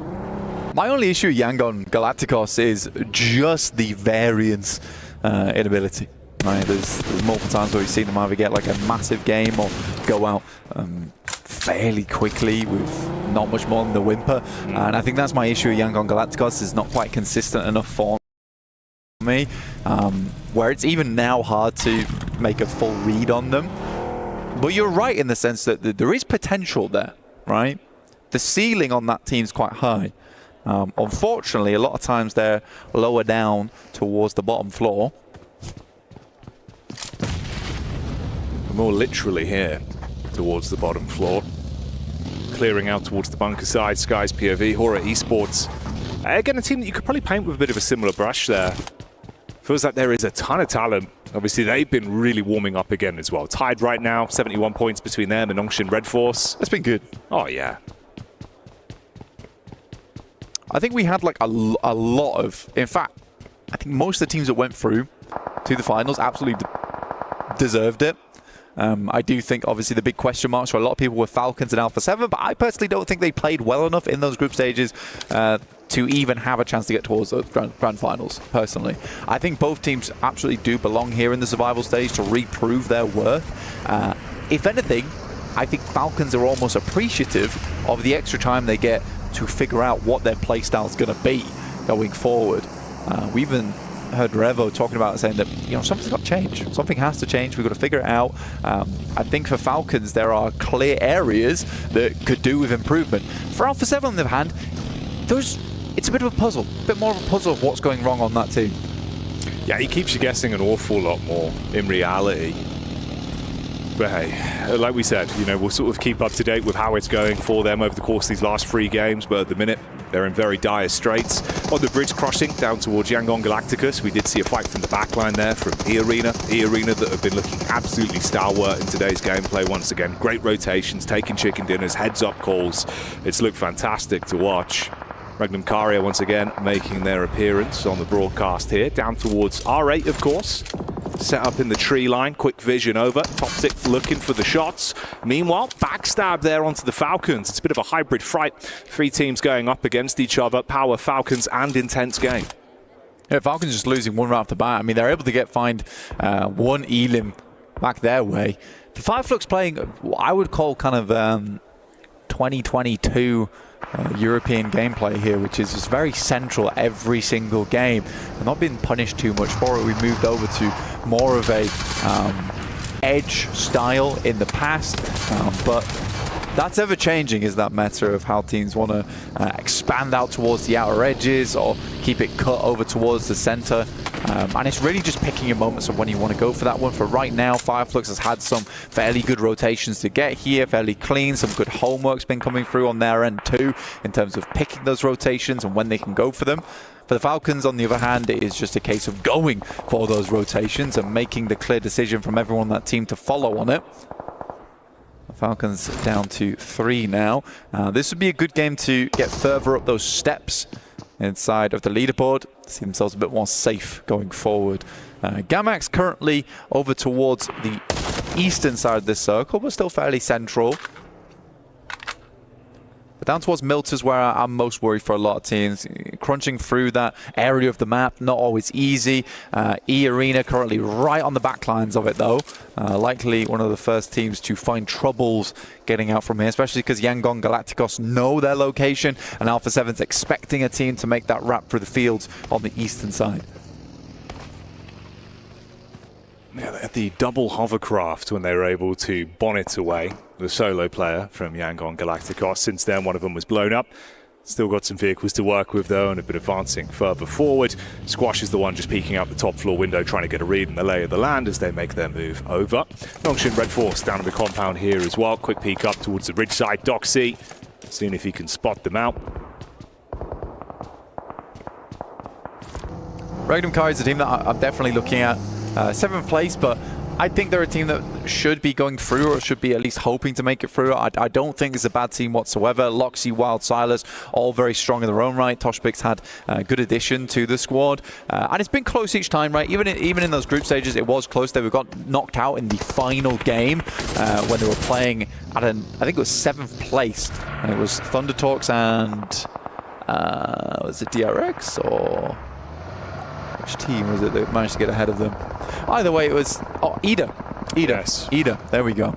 Ida was able to overlap them as well in that final game. It was only a few points here and there. So for Regnum Kaya, this is a team that I expect to make it through the survival stage, but in 7th place, it does look a little bit shaky. Yeah, we get the push in here from Kinotrope. Ooh, shots in the back line. Good from Ketch for the opening damage. Scarface is up close to clean up as well, so the Bizons put to good use, accrue those points, and just leave the one man who's running through the tree line to try and close the gap between them. Horrific position to be left into. Yeah, so kind of just trapped there. Yeah. It's nice as well. I think that Ketch is seeing how Scarface is playing, and I'm pretty much having that notion of, I can't sit on the back lines anymore. I used to be the star on this team, and I've got to bring that energy back again. I think he has been doing very well to support Scarface here. I think right now they're the 2 highest damage players in this lobby, with Ketch actually taking the 1st place there, which is really nice. Sometimes you do need to have a teammate step it up to give you that extra kick to be like, okay, I need to do my teammate proud. This is a messy one. Hora with the split behind the rock and up on top of the ridge with Vision in the middle of the gulch there. Nades being thrown out from either side. Fair amount of damage translated onto either one of the teams. Smoke to play with, tucked in. Sleepy looking to try and engage from this, but quick peek from Marcelo over the top of the smoke. And he's able to grab that one. No fear going down to the follow-up nade as well, so it's really looking rough for Hora. And in come Noxian Red Force, able to dive on top of this. Doc C now. Going to see what he can steal away. The nade could be absolutely massive as well. Close quarters engagement on this one. Into the back, it detonates. And Vision are being blinded by the shrapnel. Oh, this is brutal. It gave Hora a slight opportunity to get away from this as well. Doc C on the top side will find one with a very clean spray down. Using the UMP here, now just Volt remaining. Sensibly the best player on this squad. Looking to finish off Hora at least. Caused them such problems in the past. And it's not a fun area to play this around shelter. You have a lot of these positions that sit around, which is not always the most comfortable bits of cover. You can't fully commit underneath into the shelter underground because you lack information, you lack knowledge. Someone can send over towards you and then just hold you out with nades or even vehicles to block the stairways. It's unenjoyable. It's quite an elongated bout between them as well. I mean, Volt's been trying to find an off angle to peek back round. Ooh, did Tizzy spot him on the angle there, trying to peek back down? Got Tizzy on the ridge side, peeks up into it. Yeah, Tizzy knew. We'll shut down Volt, so that's Vision removed. Obviously in 10th place going into this one. No chance to really build themselves further up the standings. And Fireflux could still guard towards that as well when Nonshin have to reposition. Meanwhile, we get the fight in here between R8 and AX. Nades over the top, vehicles in play. We push back down towards the south. It's an unfortunate assumption there coming through from Henry. I think he tried to at least go for a decent nade behind the tree. And I think that without the little information, it was pretty well placed, honestly, if the player was there. Ida finding Zizzy. Hora does finally go down to Doc C, and Nongshin Red Force on a bit of a tear here, despite, you know, probably going down to R8 in the next couple of moments. I still think a 7 Elim game is very good. And it will just keep them up towards the top side of the lobby.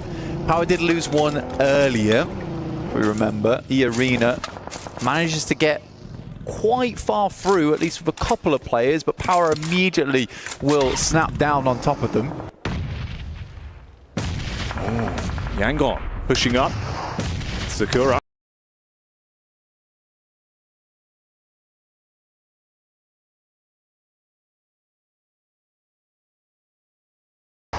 close towards the action, but it's Mormon that throws out the first stone. Dive over the top as well with the movement, assisted by his teammate, Sakura.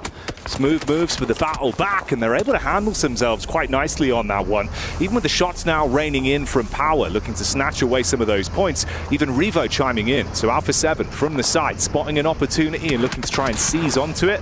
Romero, this is absolutely horrific, has to jump into the hovercraft, try and top himself back up, and look for some sort of getaway.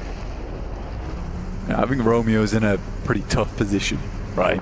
I'm not sure how you get out of this one. I think the hovercraft will at least give them some capability, a little bit of a defense. Irina will send down. Sakura just slumped down on the side seating, and he will get popped out of there, and it will be over as Power picks up a couple more eliminations on their high ground position, which is very nice down towards the south side, and they can kind of cull a lot of the teams on the south. Alpha 7 playing this patient split over towards the east and have yet to lose a player.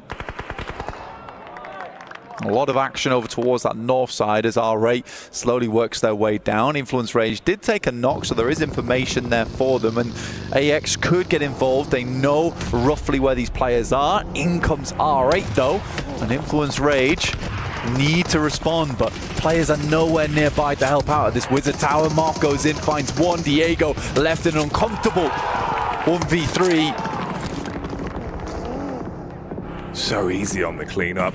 Straight in at his limit for that one, and dispatches both of them. And like you said, there's no real room to trade off with one another as well. With half the majority of the teams that are going down being top heavy in the standings, this is opening up opportunities for a squad like R8 to keep building from this one. So being able to at least find what they need in the moment. But Ida from the sideline gets hit by AX that are now pushing up onto it. Laura's in as well, taking a face now with their attention turned. The bonnet of Arian, that's going to connect back onto R8. Yeah, at least like that from AX, who decided to get involved on that. They saw the fighting happening. Fireflux have made their way over towards this western side and looking to sweep on through. Ketch already find the first over towards Lorazin on the Molotov. Now looking for a little bit more here. They're continuing to rack up those points and see themselves further solidified over towards that first place spot. Currently running with 93 points to 79 from E-Arena on this turkey though. Regnum Karia up close onto Fireflux. Silas firing off shells from the DBS. Good damage done. Meanwhile, the Elim feed showing us the tail between Alpha 7 and Gamax. Scarface with a quick reposition. The Orgle hit heavy. Another man down. Sideline shots as well from AX. Still third partying. Man, is that Regnum Kaya just down and out there? Yes, it is. Fireflux brings the heat straight to them. They can hold this team under. R8 still holding versus Influence Rage as well as intense game. Fireflux as well as Regnum Kaya go down in mutual destruction. Nate's out. Intense game.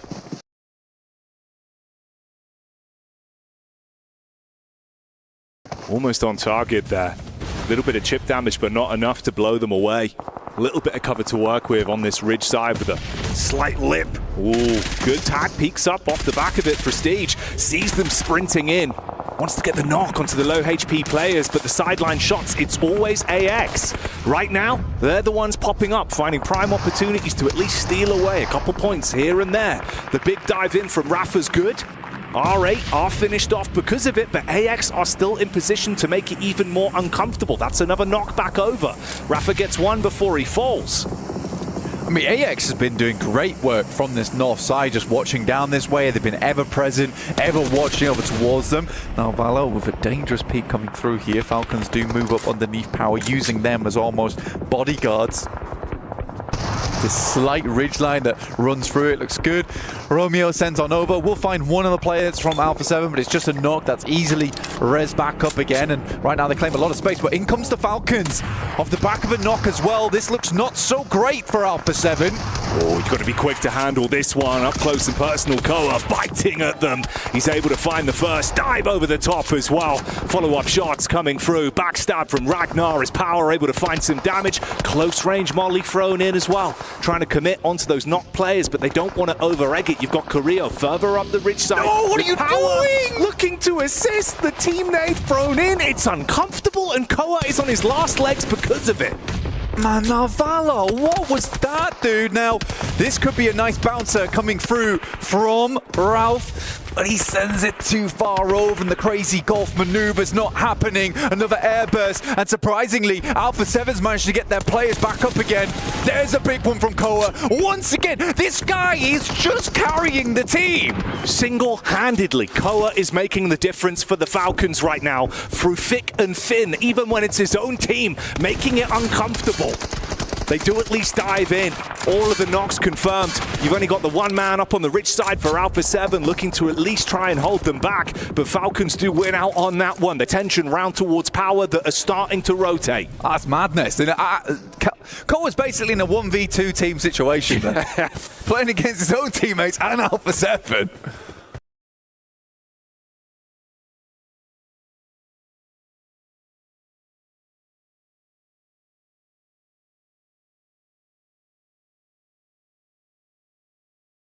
Unbelievable stuff. But what a nade. Very, very nice. I mean, Ralph at least opens up the way for the crazy golf maneuver off the back of the tree.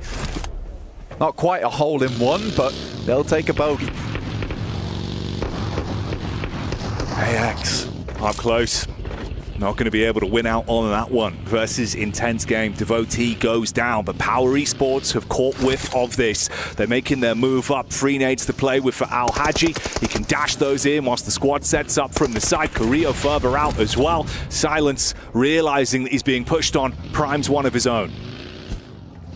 Intense game, 2 plays here. Silence been quite effective over the last day. In comes the Falcons. Ralph first to face over towards Carrillo. Alpha 7 getting pushed back multiple times. Tries to catch him on the corner. At least has his position on lockdown now. The choreography from Carrillo has to be absolutely perfect on this. Now Valor with a UMP, bait out shot on the corner, seeing if they're going to commit to the wide swing round. They've still got nades. That could be the difference. Al Haji, though, realizing this is a prime time opportunity to backstab onto the Falcons. He pulls up to the party, up close and personal. Carrillo goes down. Goodbye, Alpha 7, as Navallo makes the move. Nade in as well. Pedrino from Intense Game starting to barrage bullets down. Al Haji commits with a burst. Falcons blown away. Big redemption coming through from Navallo there as well, and the Falcons will absolutely take that, which pushes them further up the tables now, which is very, very nice. It feels less desperate going into our final 2 games. But Power, we were talking about them earlier, they step it up in those survival stages. When times get desperate, they make it happen.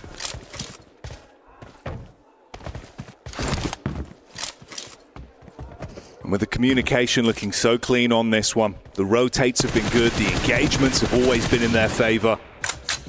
A 3-2 split in the battle of attrition, the final 2 squads here. This could be another massive game for Power. Keep them building up the rankings.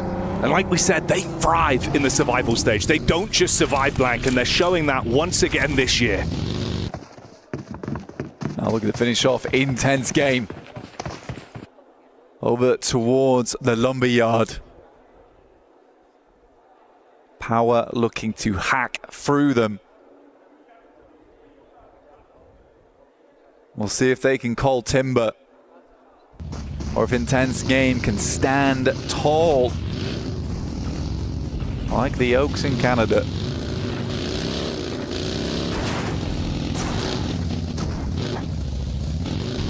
Call them the Redwoods.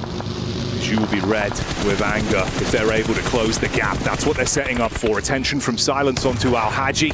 Tucks himself in behind the tree. Nade primed out, low on health for Dan. Able to at least get right where he needs to be. Put that DBS in lethal range. See if he can get this connection. Fragment the players. Intense Game would be able to be shot from the sideline. Debating whether or not he wants to engage. Onto his teammate of Pedrino, though, from further away.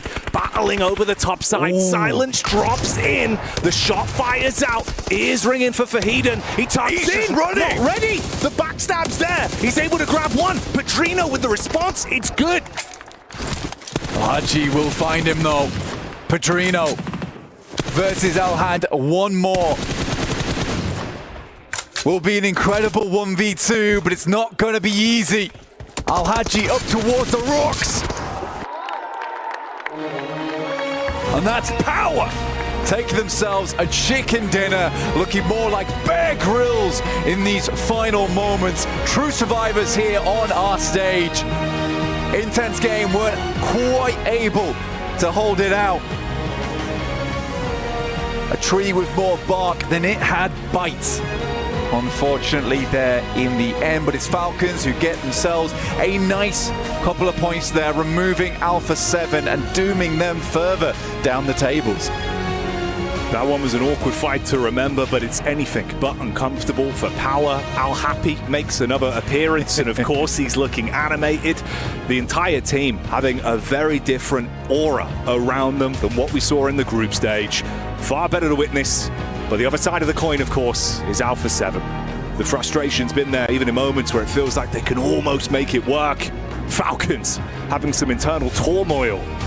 But hey, man, it's better than it could have been. It is. I mean, to be fair to Narvalo, I think he certainly redeems himself versus Creo there towards the end game. But in the meantime, we're going to head over towards a short break before we're joined back again on the desk.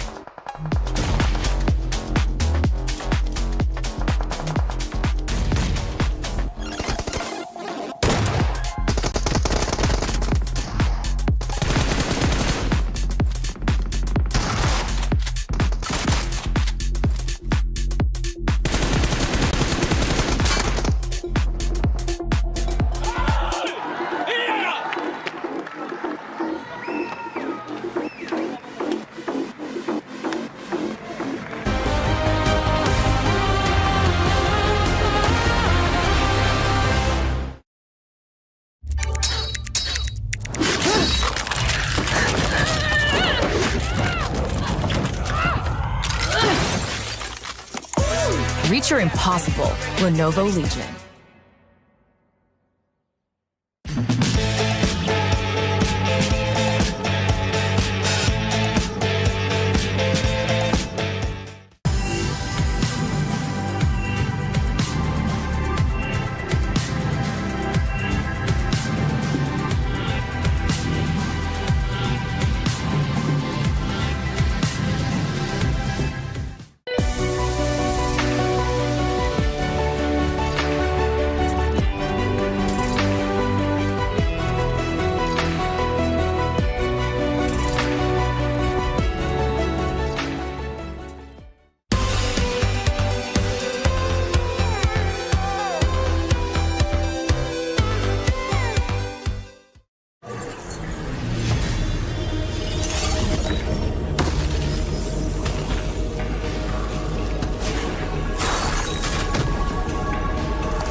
The highly anticipated addition to the Mummy series outfits is here. Paired with the new Ice Tomb Glider, the Polar Spectrophage set is just what you need to freeze your enemies. Or send them ablaze with the Inferno Fiend set's new upgradable Chain Inferno Uzi. All the Mummy outfits are back. Get them all.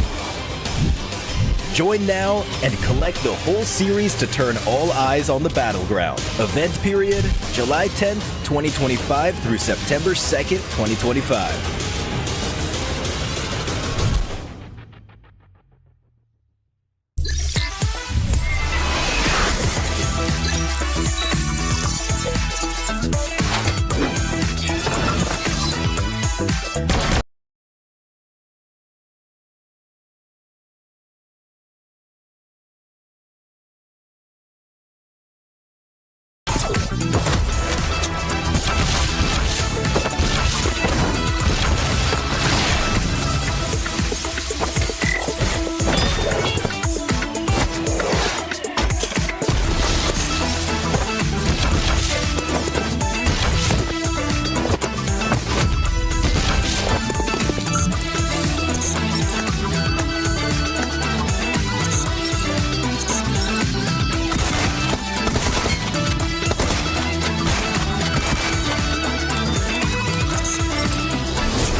They're doing what we've seen time and time again from them. I really like that this is a formula that is working, and so they're just using it, picking apart a few teams over on the edge side in the mid game, just kind of creating a little bit of space, waiting, holding back, and then when somebody's busy, just come in and control the whole circle. It works. It's a strategy that's working for them, and they're really using it to their advantage. I mean, 18 points on the board. Like you said, I think we're kind of looking at them being a finalist team here. I agree with that. I think for this team, I mean, they had the compound for the longest time too, which kind of allowed them for everybody else just to fight it. 18 points is what you want to see. I'm a little bit scared though from some of the teams that we're not seeing towards this first page, which is going to be Regnum Karya. That's a team that earlier when we saw the overall, they just were very close to that 8th place. Same with Team Falcons. I feel like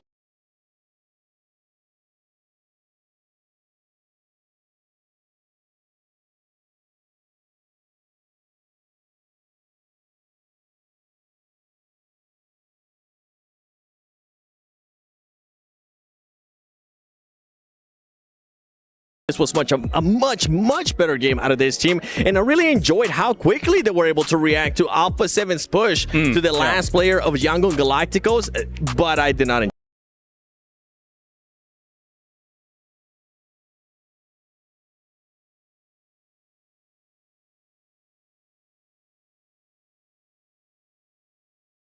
That fight. Well, we'll get to that. Let's take a look at our 9th through 16th as well here.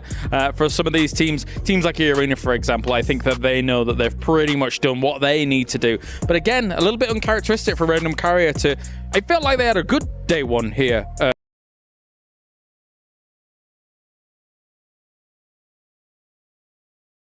Neptura, but nothing's really materialized. I thought it was going to materialize in this game, actually, considering the position in the circle alongside the hillside here, but also not much really working for them.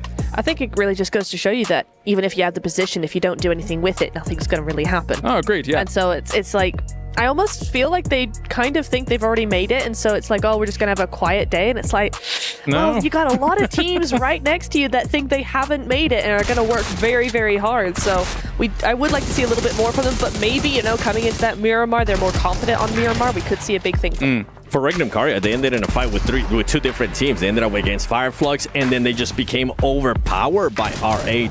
R8 playing that wonderfully, which I'm hoping that kind of continues, because I'm intrigued to see where R8 is going to end up being on the leaderboard. Definitely so. As we take a look at some of the highlights from all of this, you can see some shots going towards Falcons towards the end. Falcons, of course, did survive for quite a long time in this game. However, we will watch back a very important fight, which feels like...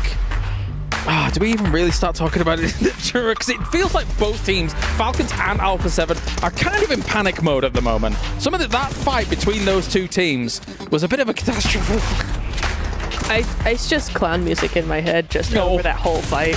Like, and I say that very lovingly as a huge fan of Falcons. Why?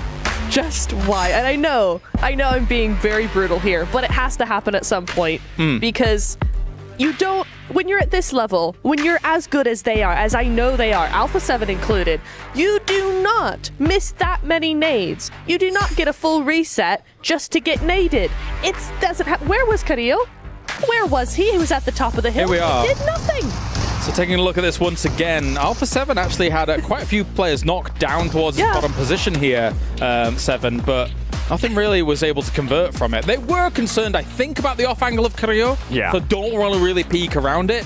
But getting these bounces was pivotal, and it did not work. Yeah, I mean, you could have just low tossed it on top of that. We have where's Maxman when you need him? This could have possibly been the Maxman grenade of the day, because he almost ended up knocking his teammate. And where was Carrillo? Carrillo, in a way, even though he wasn't right there, I felt like he ended up making the right decision by just holding the high ground and hoping that if you do end up losing your teammates, guess what? At least you'll be able to maybe try to clutch up some extra placement points. But yeah, this back and forth was just crazy. I do also enjoy the reaction time out of Power. They saw this fight and they heard this fight going on for so long that at one point they were like, okay, you know what? We're going to be keeping tabs on it, and we're going to end up just pushing forward towards you guys. Yeah, it was really nice to see that they again are listening to the lobby, watching that lobby, and going, hey, actually, they're fighting. Let's take advantage of this. They're taking a little bit too long over this as well. Something's going on there. They're struggling. Let's take advantage of that struggle and actually prioritize us. You can see towards the end of the game the reactions on the Alpha 7's faces as well. It is desperation time now because they're currently on, I think, 39 points, and the cut-off point for 8th place is 62. We are staring down the barrel here, Seven, of losing our defending champions here at PMWC. You're saying that like they still have a chance? In my head, like to be completely honest, the trigger is about to be pulled. Yeah, I feel like, and I even said at the beginning of the day, for Alpha 7 to even have a chance at being in the top 8, they would have to get the win, because now going into this fight, guess what? Even though Team Falcons create the tiniest of cushions, all those teams towards the top, I mean, because I will say, as much stick as we're giving Alpha 7 right now, in that game, in that last Erangel, A7 actually had some really nice rotations. Like there was some nice splits, some nice rotations.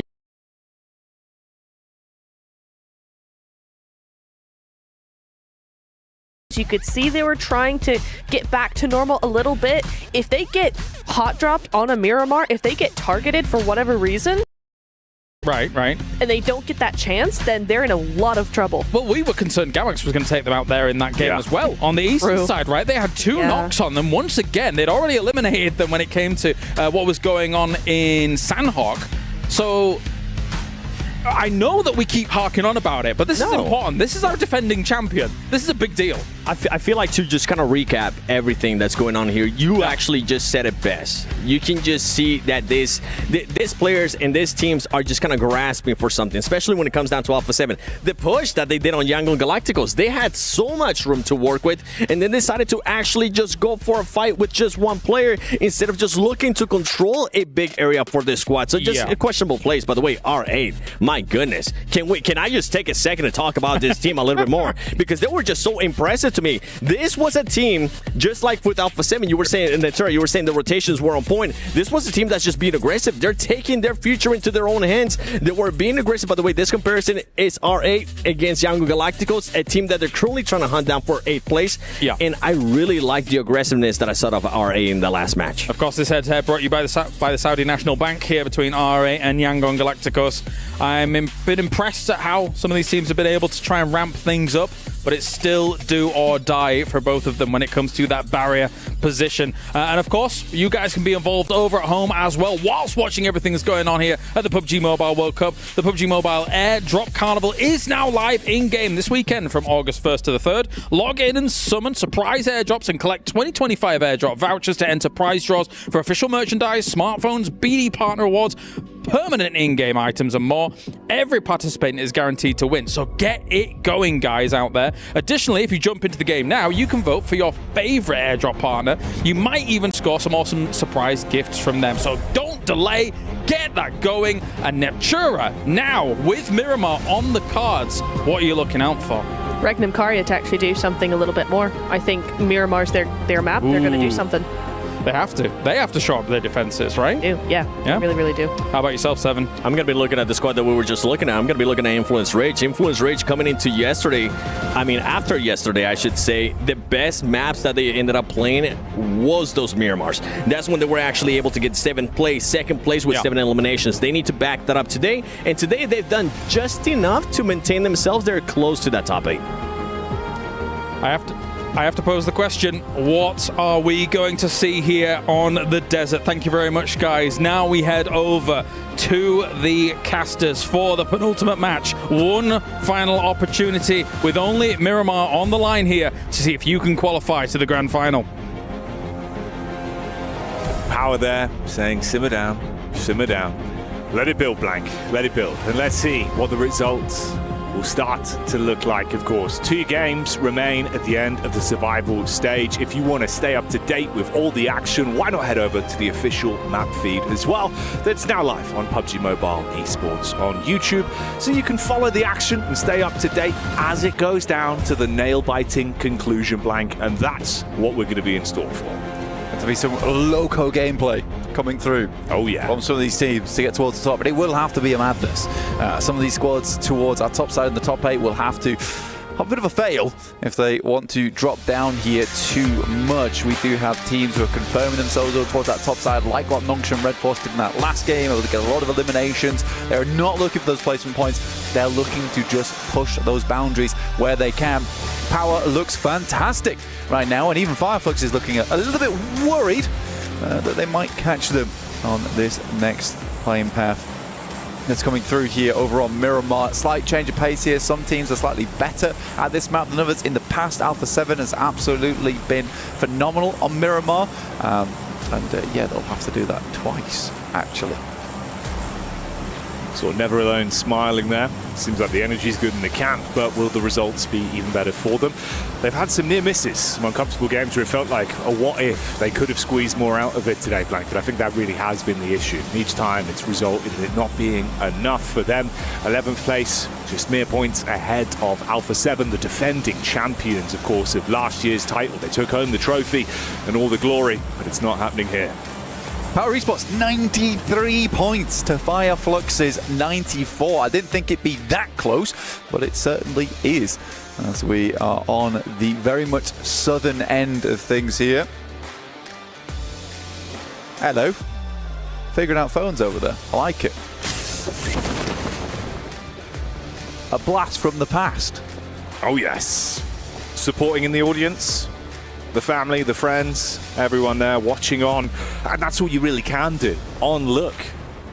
Whilst everyone in their squads, the 4 players in each of our teams, look to really carve a path for themselves and decide whether or not they're going to be able to make it out of the survival stage.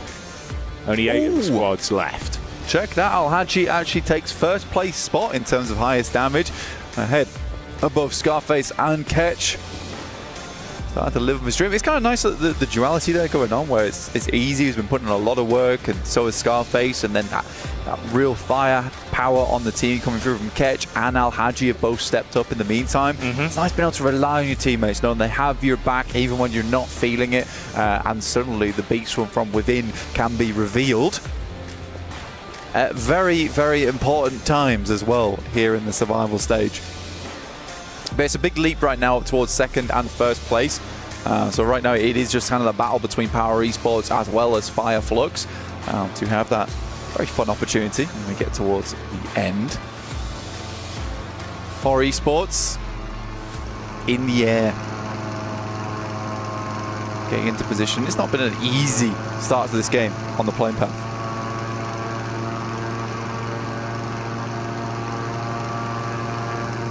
They're soaring, they're flying, and it's Sky, of course, that's up in the air. In reality, you know, it's probably for the best that Sky's the one flying. You wouldn't want a sleepy pilot. No, you would not. Goodness me. That'd be terrifying. I would be worried, scared almost. He's having a nap. Oh, wake up, quick. We're gliding. Oh, we're inverted. Okay. And we're about to be landing in 3, 2, 1. Clean landing. You know what? Actually, perfect. Yeah. It was a perfect landing. Did just have word from 7 saying that Falcons been able to take El Pozo, and Alpha 7 giving that one up. To be honest, it's cool that Falcons just go for that aggressive maneuver as well. Yeah. Alpha 7 forced to a case of, well, do we really want to take the chance here at going down early? I mean, even if they lose one player, they cannot afford to have that. They need to have a 4-man finish if they want to have enough firepower in that end game to clean things out smoothly and also have the chance to sweep. So for Falcons, I think that's a very cool maneuver, because you are preying on the mentality coming through from Alpha 7 there. Intense game here as well. Up against Vision. Bit of chip damage exchanged between both squads. Seeing if they can actually find a way to get a read on this, not expose themselves to both the angles that are in play with the 2-2 split, but never alone, being able to get the adjustment shot off onto Silence. So a connection in there. That's Vision being able to get at least the first knock onto Intense game. Silence down pretty pretty good player for the team as well. They sort of need him up, and you see Never Alone here pushing up, saying earlier, you know, despite the position they're in, still seemed happy. And I mean, some teams do get this event, and just getting through towards that survival stage is a big deal to them. Rafa takes a big hit and instantly silences, push back down again. Mini 14 in the hands of Never Alone, but the Molotov might just do the trick. It pops a little bit far back though, doesn't quite spread over towards Rafa. Never Alone swinging on the angle, actually loses it. Up close and personal versus Rafa, he's able to withstand the might of Never Alone, and the rest of the Vision squad now has to push up together. Volt has been incredibly crisp. With a Mini 14 from distance, he tries to tap back, but Rafa, he is all over him like a rash right now. You cannot stop him. Peak after peak. Handles Never Alone up close, even with the smart use of the 180 he had, and he is living on a sliver of HP. Rafa finds another. How is he doing this? Not even bothered about the HP count. It is giving him the pressure to push on here. One shot, one tiny burst of a nade would have done the trick. And Rafa still going. Health bar not even on the screen here for us. Dear, dear me. What a performance from him there. Ultra instinct of a moment. And Vision sent back.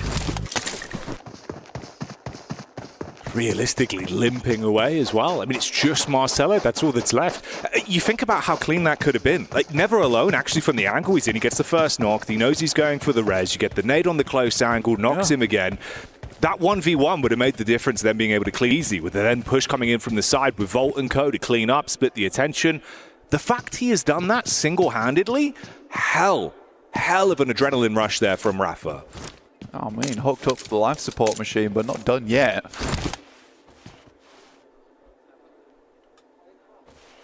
The circle head over towards the western side. I think most teams will be happy about this as well, purely off the back of that plane path. Alpha 7 had to go a long distance to make this work up towards Torre Armada, which is so uncharacteristic of them. They'll be coming in late towards the circle. Not only that, they'll have to figure out different rotational paths. I mean, they've been playing the game for years upon years upon years, so they should know this map like the back of their hand regardless. It's just a case of a lot of that research into rotations and how they affect their usual ones. Won't quite cut it.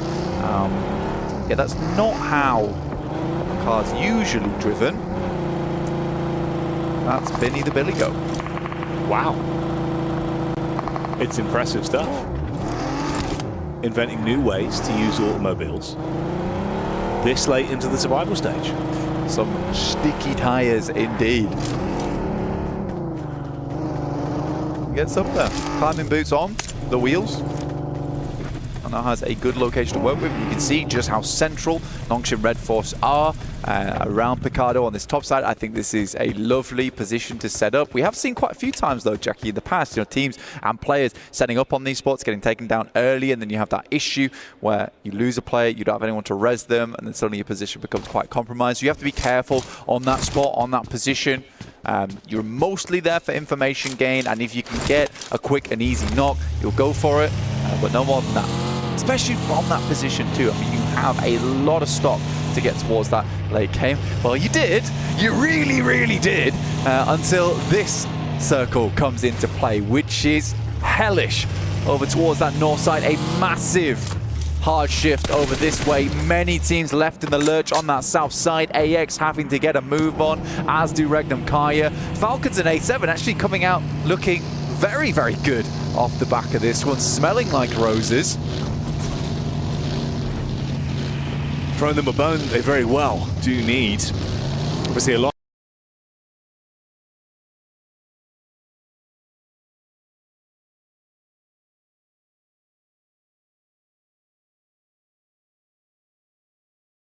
Targets on the heads for Alpha 7, I think, going into this one as well. You can see that's why it was the heads-up call to sort of bully them off the drop spot, see if you could influence the overall game, make them feel like not only is it uncomfortable in the team, it's uncomfortable in the actual battleground itself. So we'll see if they can recover from the position they're now left in. Intense game on the move here. Rafa, he looked good in the previous engagement versus Vision. Some stalwart defense, great heads-up calls, the peaks he was going for.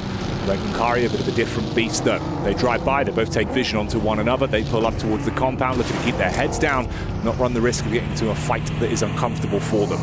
Yeah, little do they know that they just escaped a scenario with Rafa, the triple tapper, managing to get into some cover, playing around concrete. It's a good position. It's forward as well, over towards where Horror is currently playing as they make that rotate from earlier on. Yangon, AX, as well as R8, very late to this one, but I think they realize that and they can't really afford to make that quick ramp. A lot of teams were a little bit on the first peek through the doorway.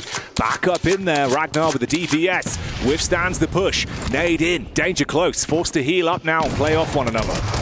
Fireflux off in the distance. Pedrino goes down stairs and will pick himself up. A lot of elims off the back of that. It was a clean engagement, a great backstab, an assassination of a play, but the Fireflux team is heading inwards. Pedrino finds an early knock over towards Ketch, looking to hold this one down. They don't have Rafa up. And now he'll have to hold his own versus the full squad. The tag goes through, so they have a rough idea of where he's playing, and those nades are not going to stop anytime soon. We had Rafa looking very talented earlier, but now, like you say, it's up to Pedrino to be the punisher, to keep his team alive in this one. No opportunity to get his mate back up. It's all on him as a solo to withstand this crash that's come in from Fireflux. They had the timing to backstab and third party onto Power, cleaned up there, bursting through the door. They shut down the opening man, and Rafa nade through the top. That's nice, and they close it out. Fireflux won't lose a single member off the back of that one, getting 4 points, so succeeding where Power failed and cementing back towards that first place position. Gamax holding off versus Influence Rage. This is fairly central. A very interesting circle here as well, Jackie. A lot of high ground to work with, which is going to isolate a lot of these fights until very much in the late game when we head through to Stage 7, Stage 8. But there is a lot of opportunity to find positions on the map which you feel comfortable in, and then sit around there for quite some time.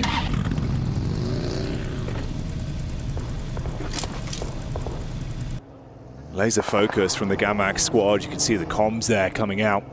Vahita talking to the team. It's Regnum Karia just down towards the bridge side as well on the hill there, listening out, seeing if an opportunity will be presented from this. Yeah. It's not a bad spot either towards this ditch. Having 4 vehicles is a massive boon to them. What they can do with this one as well is stay out of sight, out of mind, but be extremely central as well. So they can make the decision on the next circle of where they'd want to go. It should keep them in, it's just in terms of positioning. And this is very much just a pause on their gameplay. And they'll listen to the sweet pause beats whilst the rest of these teams have a roam around.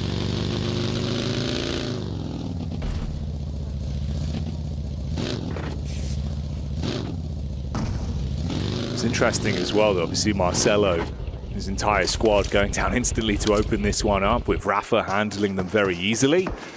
He's been able to keep himself alive and just out of dodge, barely in the back line behind Fireflux. It's a 2-2 split from them, with Scarface further down, catching the back line.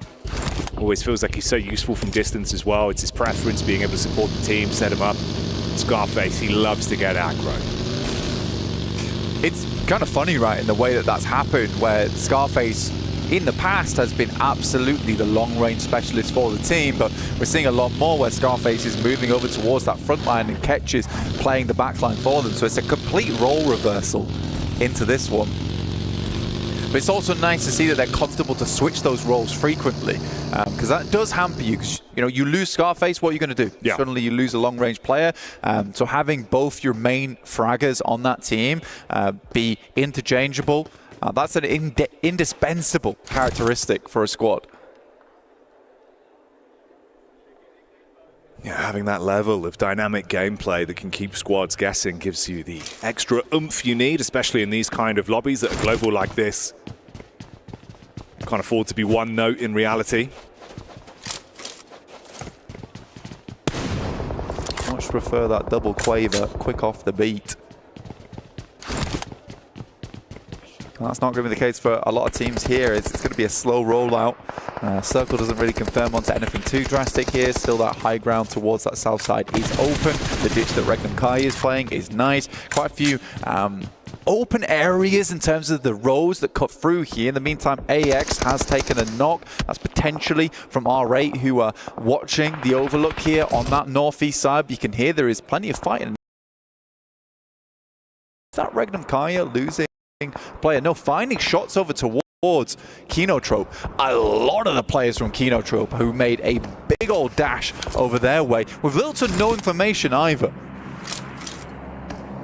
Yeah, went for a bit of a stab in the dark and ran straight into Regnum Kaya, that of course have been playing for this later setup. They were waiting for a fight to be instigated so they could push up towards Influence Rage or Gamax clean up on that one. They've been gifted a bounty of eliminations off the back of that. And of course the last player is miles out of position as well. Ridge side angle up on top.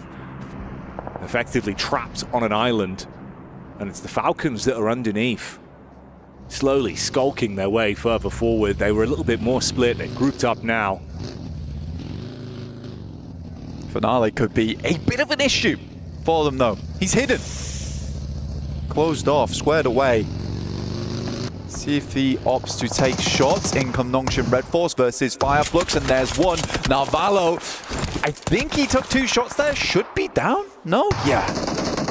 So Narvalo once again goes back to a spectating position. The Falcons play on with 3. Tell me if you haven't heard that before, but I need to stop beating that horse at this point. It was the quick crash in as well from Nonching Red Force. Obviously, that's worked out relatively easily for them. So the duo from Fireflux that were further ahead have been caught there. Oh, even Catch just barely getting away. Sliver of health as he'll try and duck down. Bullets whizzing over the top, offering up a short back and side. It's a free haircut, but he's still breathing for now. We'll drop some smoke. He's very exposed. Fireflux, not ideal. Right? Nongshin Red Force, they saw an opportunity and did absolutely go for it. Fireflux was a little bit slow across the road there. Nongshin Red Force took a couple of knocks, but it was a 4v2 advantage. A pretty easy cleanup. But now, Valo, I think that there is an instance where if you know someone's up there, you kind of want to send another player with him. As you imagine that scout there was for that reasoning. They know a player's in the vicinity as well, so you did get somewhat of a scout coming through. Alpha 7 playing on this north side and playing very, very slow. Waiting for these next circles to come through. And I think the reason because of that is there is so many points of interest around this map that you can see here. I mean, you've got the ruined town up towards that north side for Alpha 7. You've got this big overlook coming here where we're watching Falcons play down towards the south side, and then that real intense area over towards that eastern side, which is just filled with teams because of the ridge sides that are available and the little space that you want to cut through on this central circle because of this road and valley. So you are closing a lot of teams together on this eastern side, and that's only going to happen a little bit more as this next circle hits us over towards the east.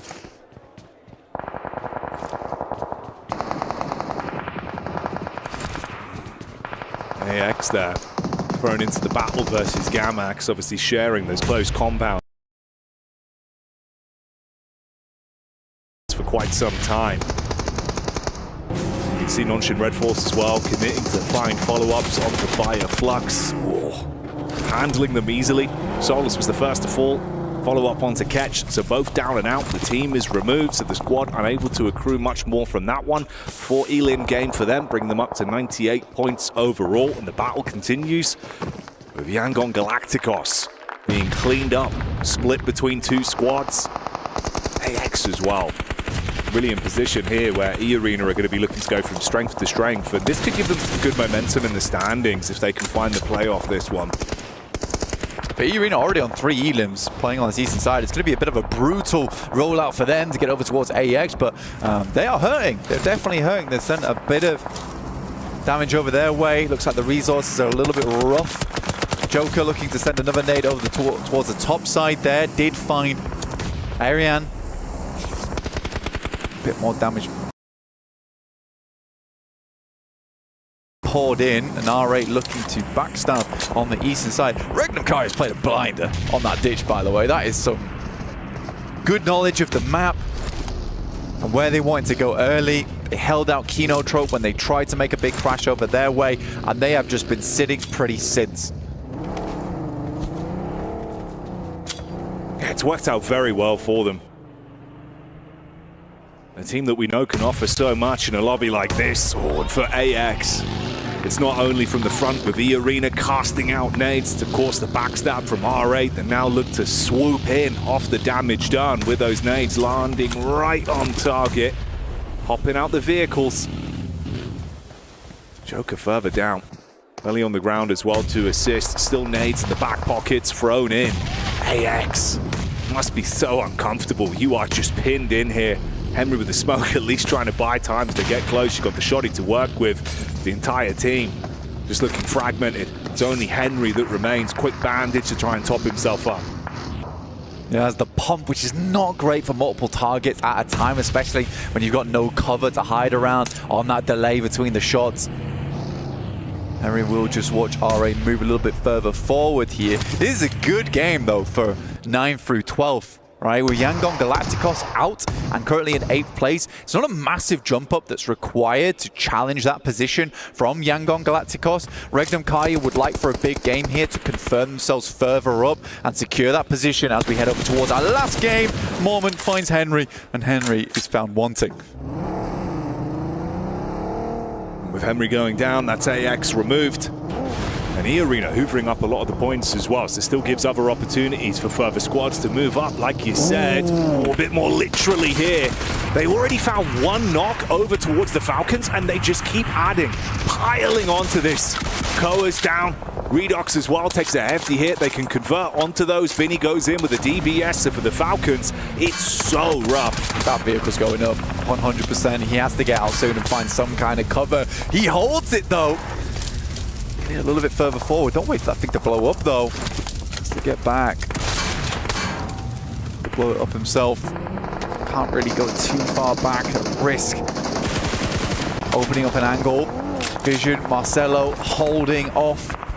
R8 dropping the smokes in, giving him a little bit more room to play around with.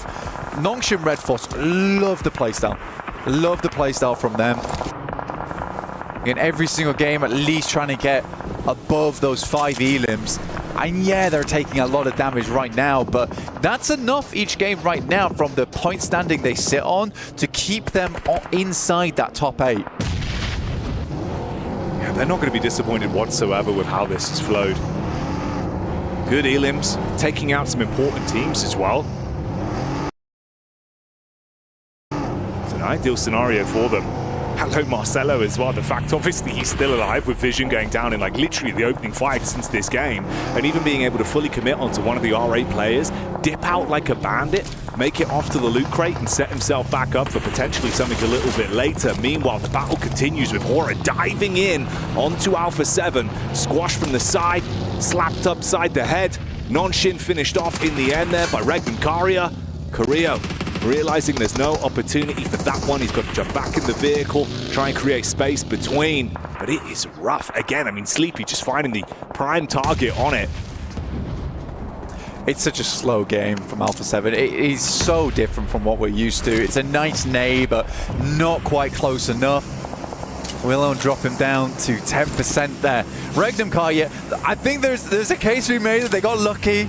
Right, but still that initial rotation was really nice to get themselves a ditch, and that ditch has been super influential, but they haven't just been sat in there the whole game either. They have been taking shots where they can. They've been surrounded.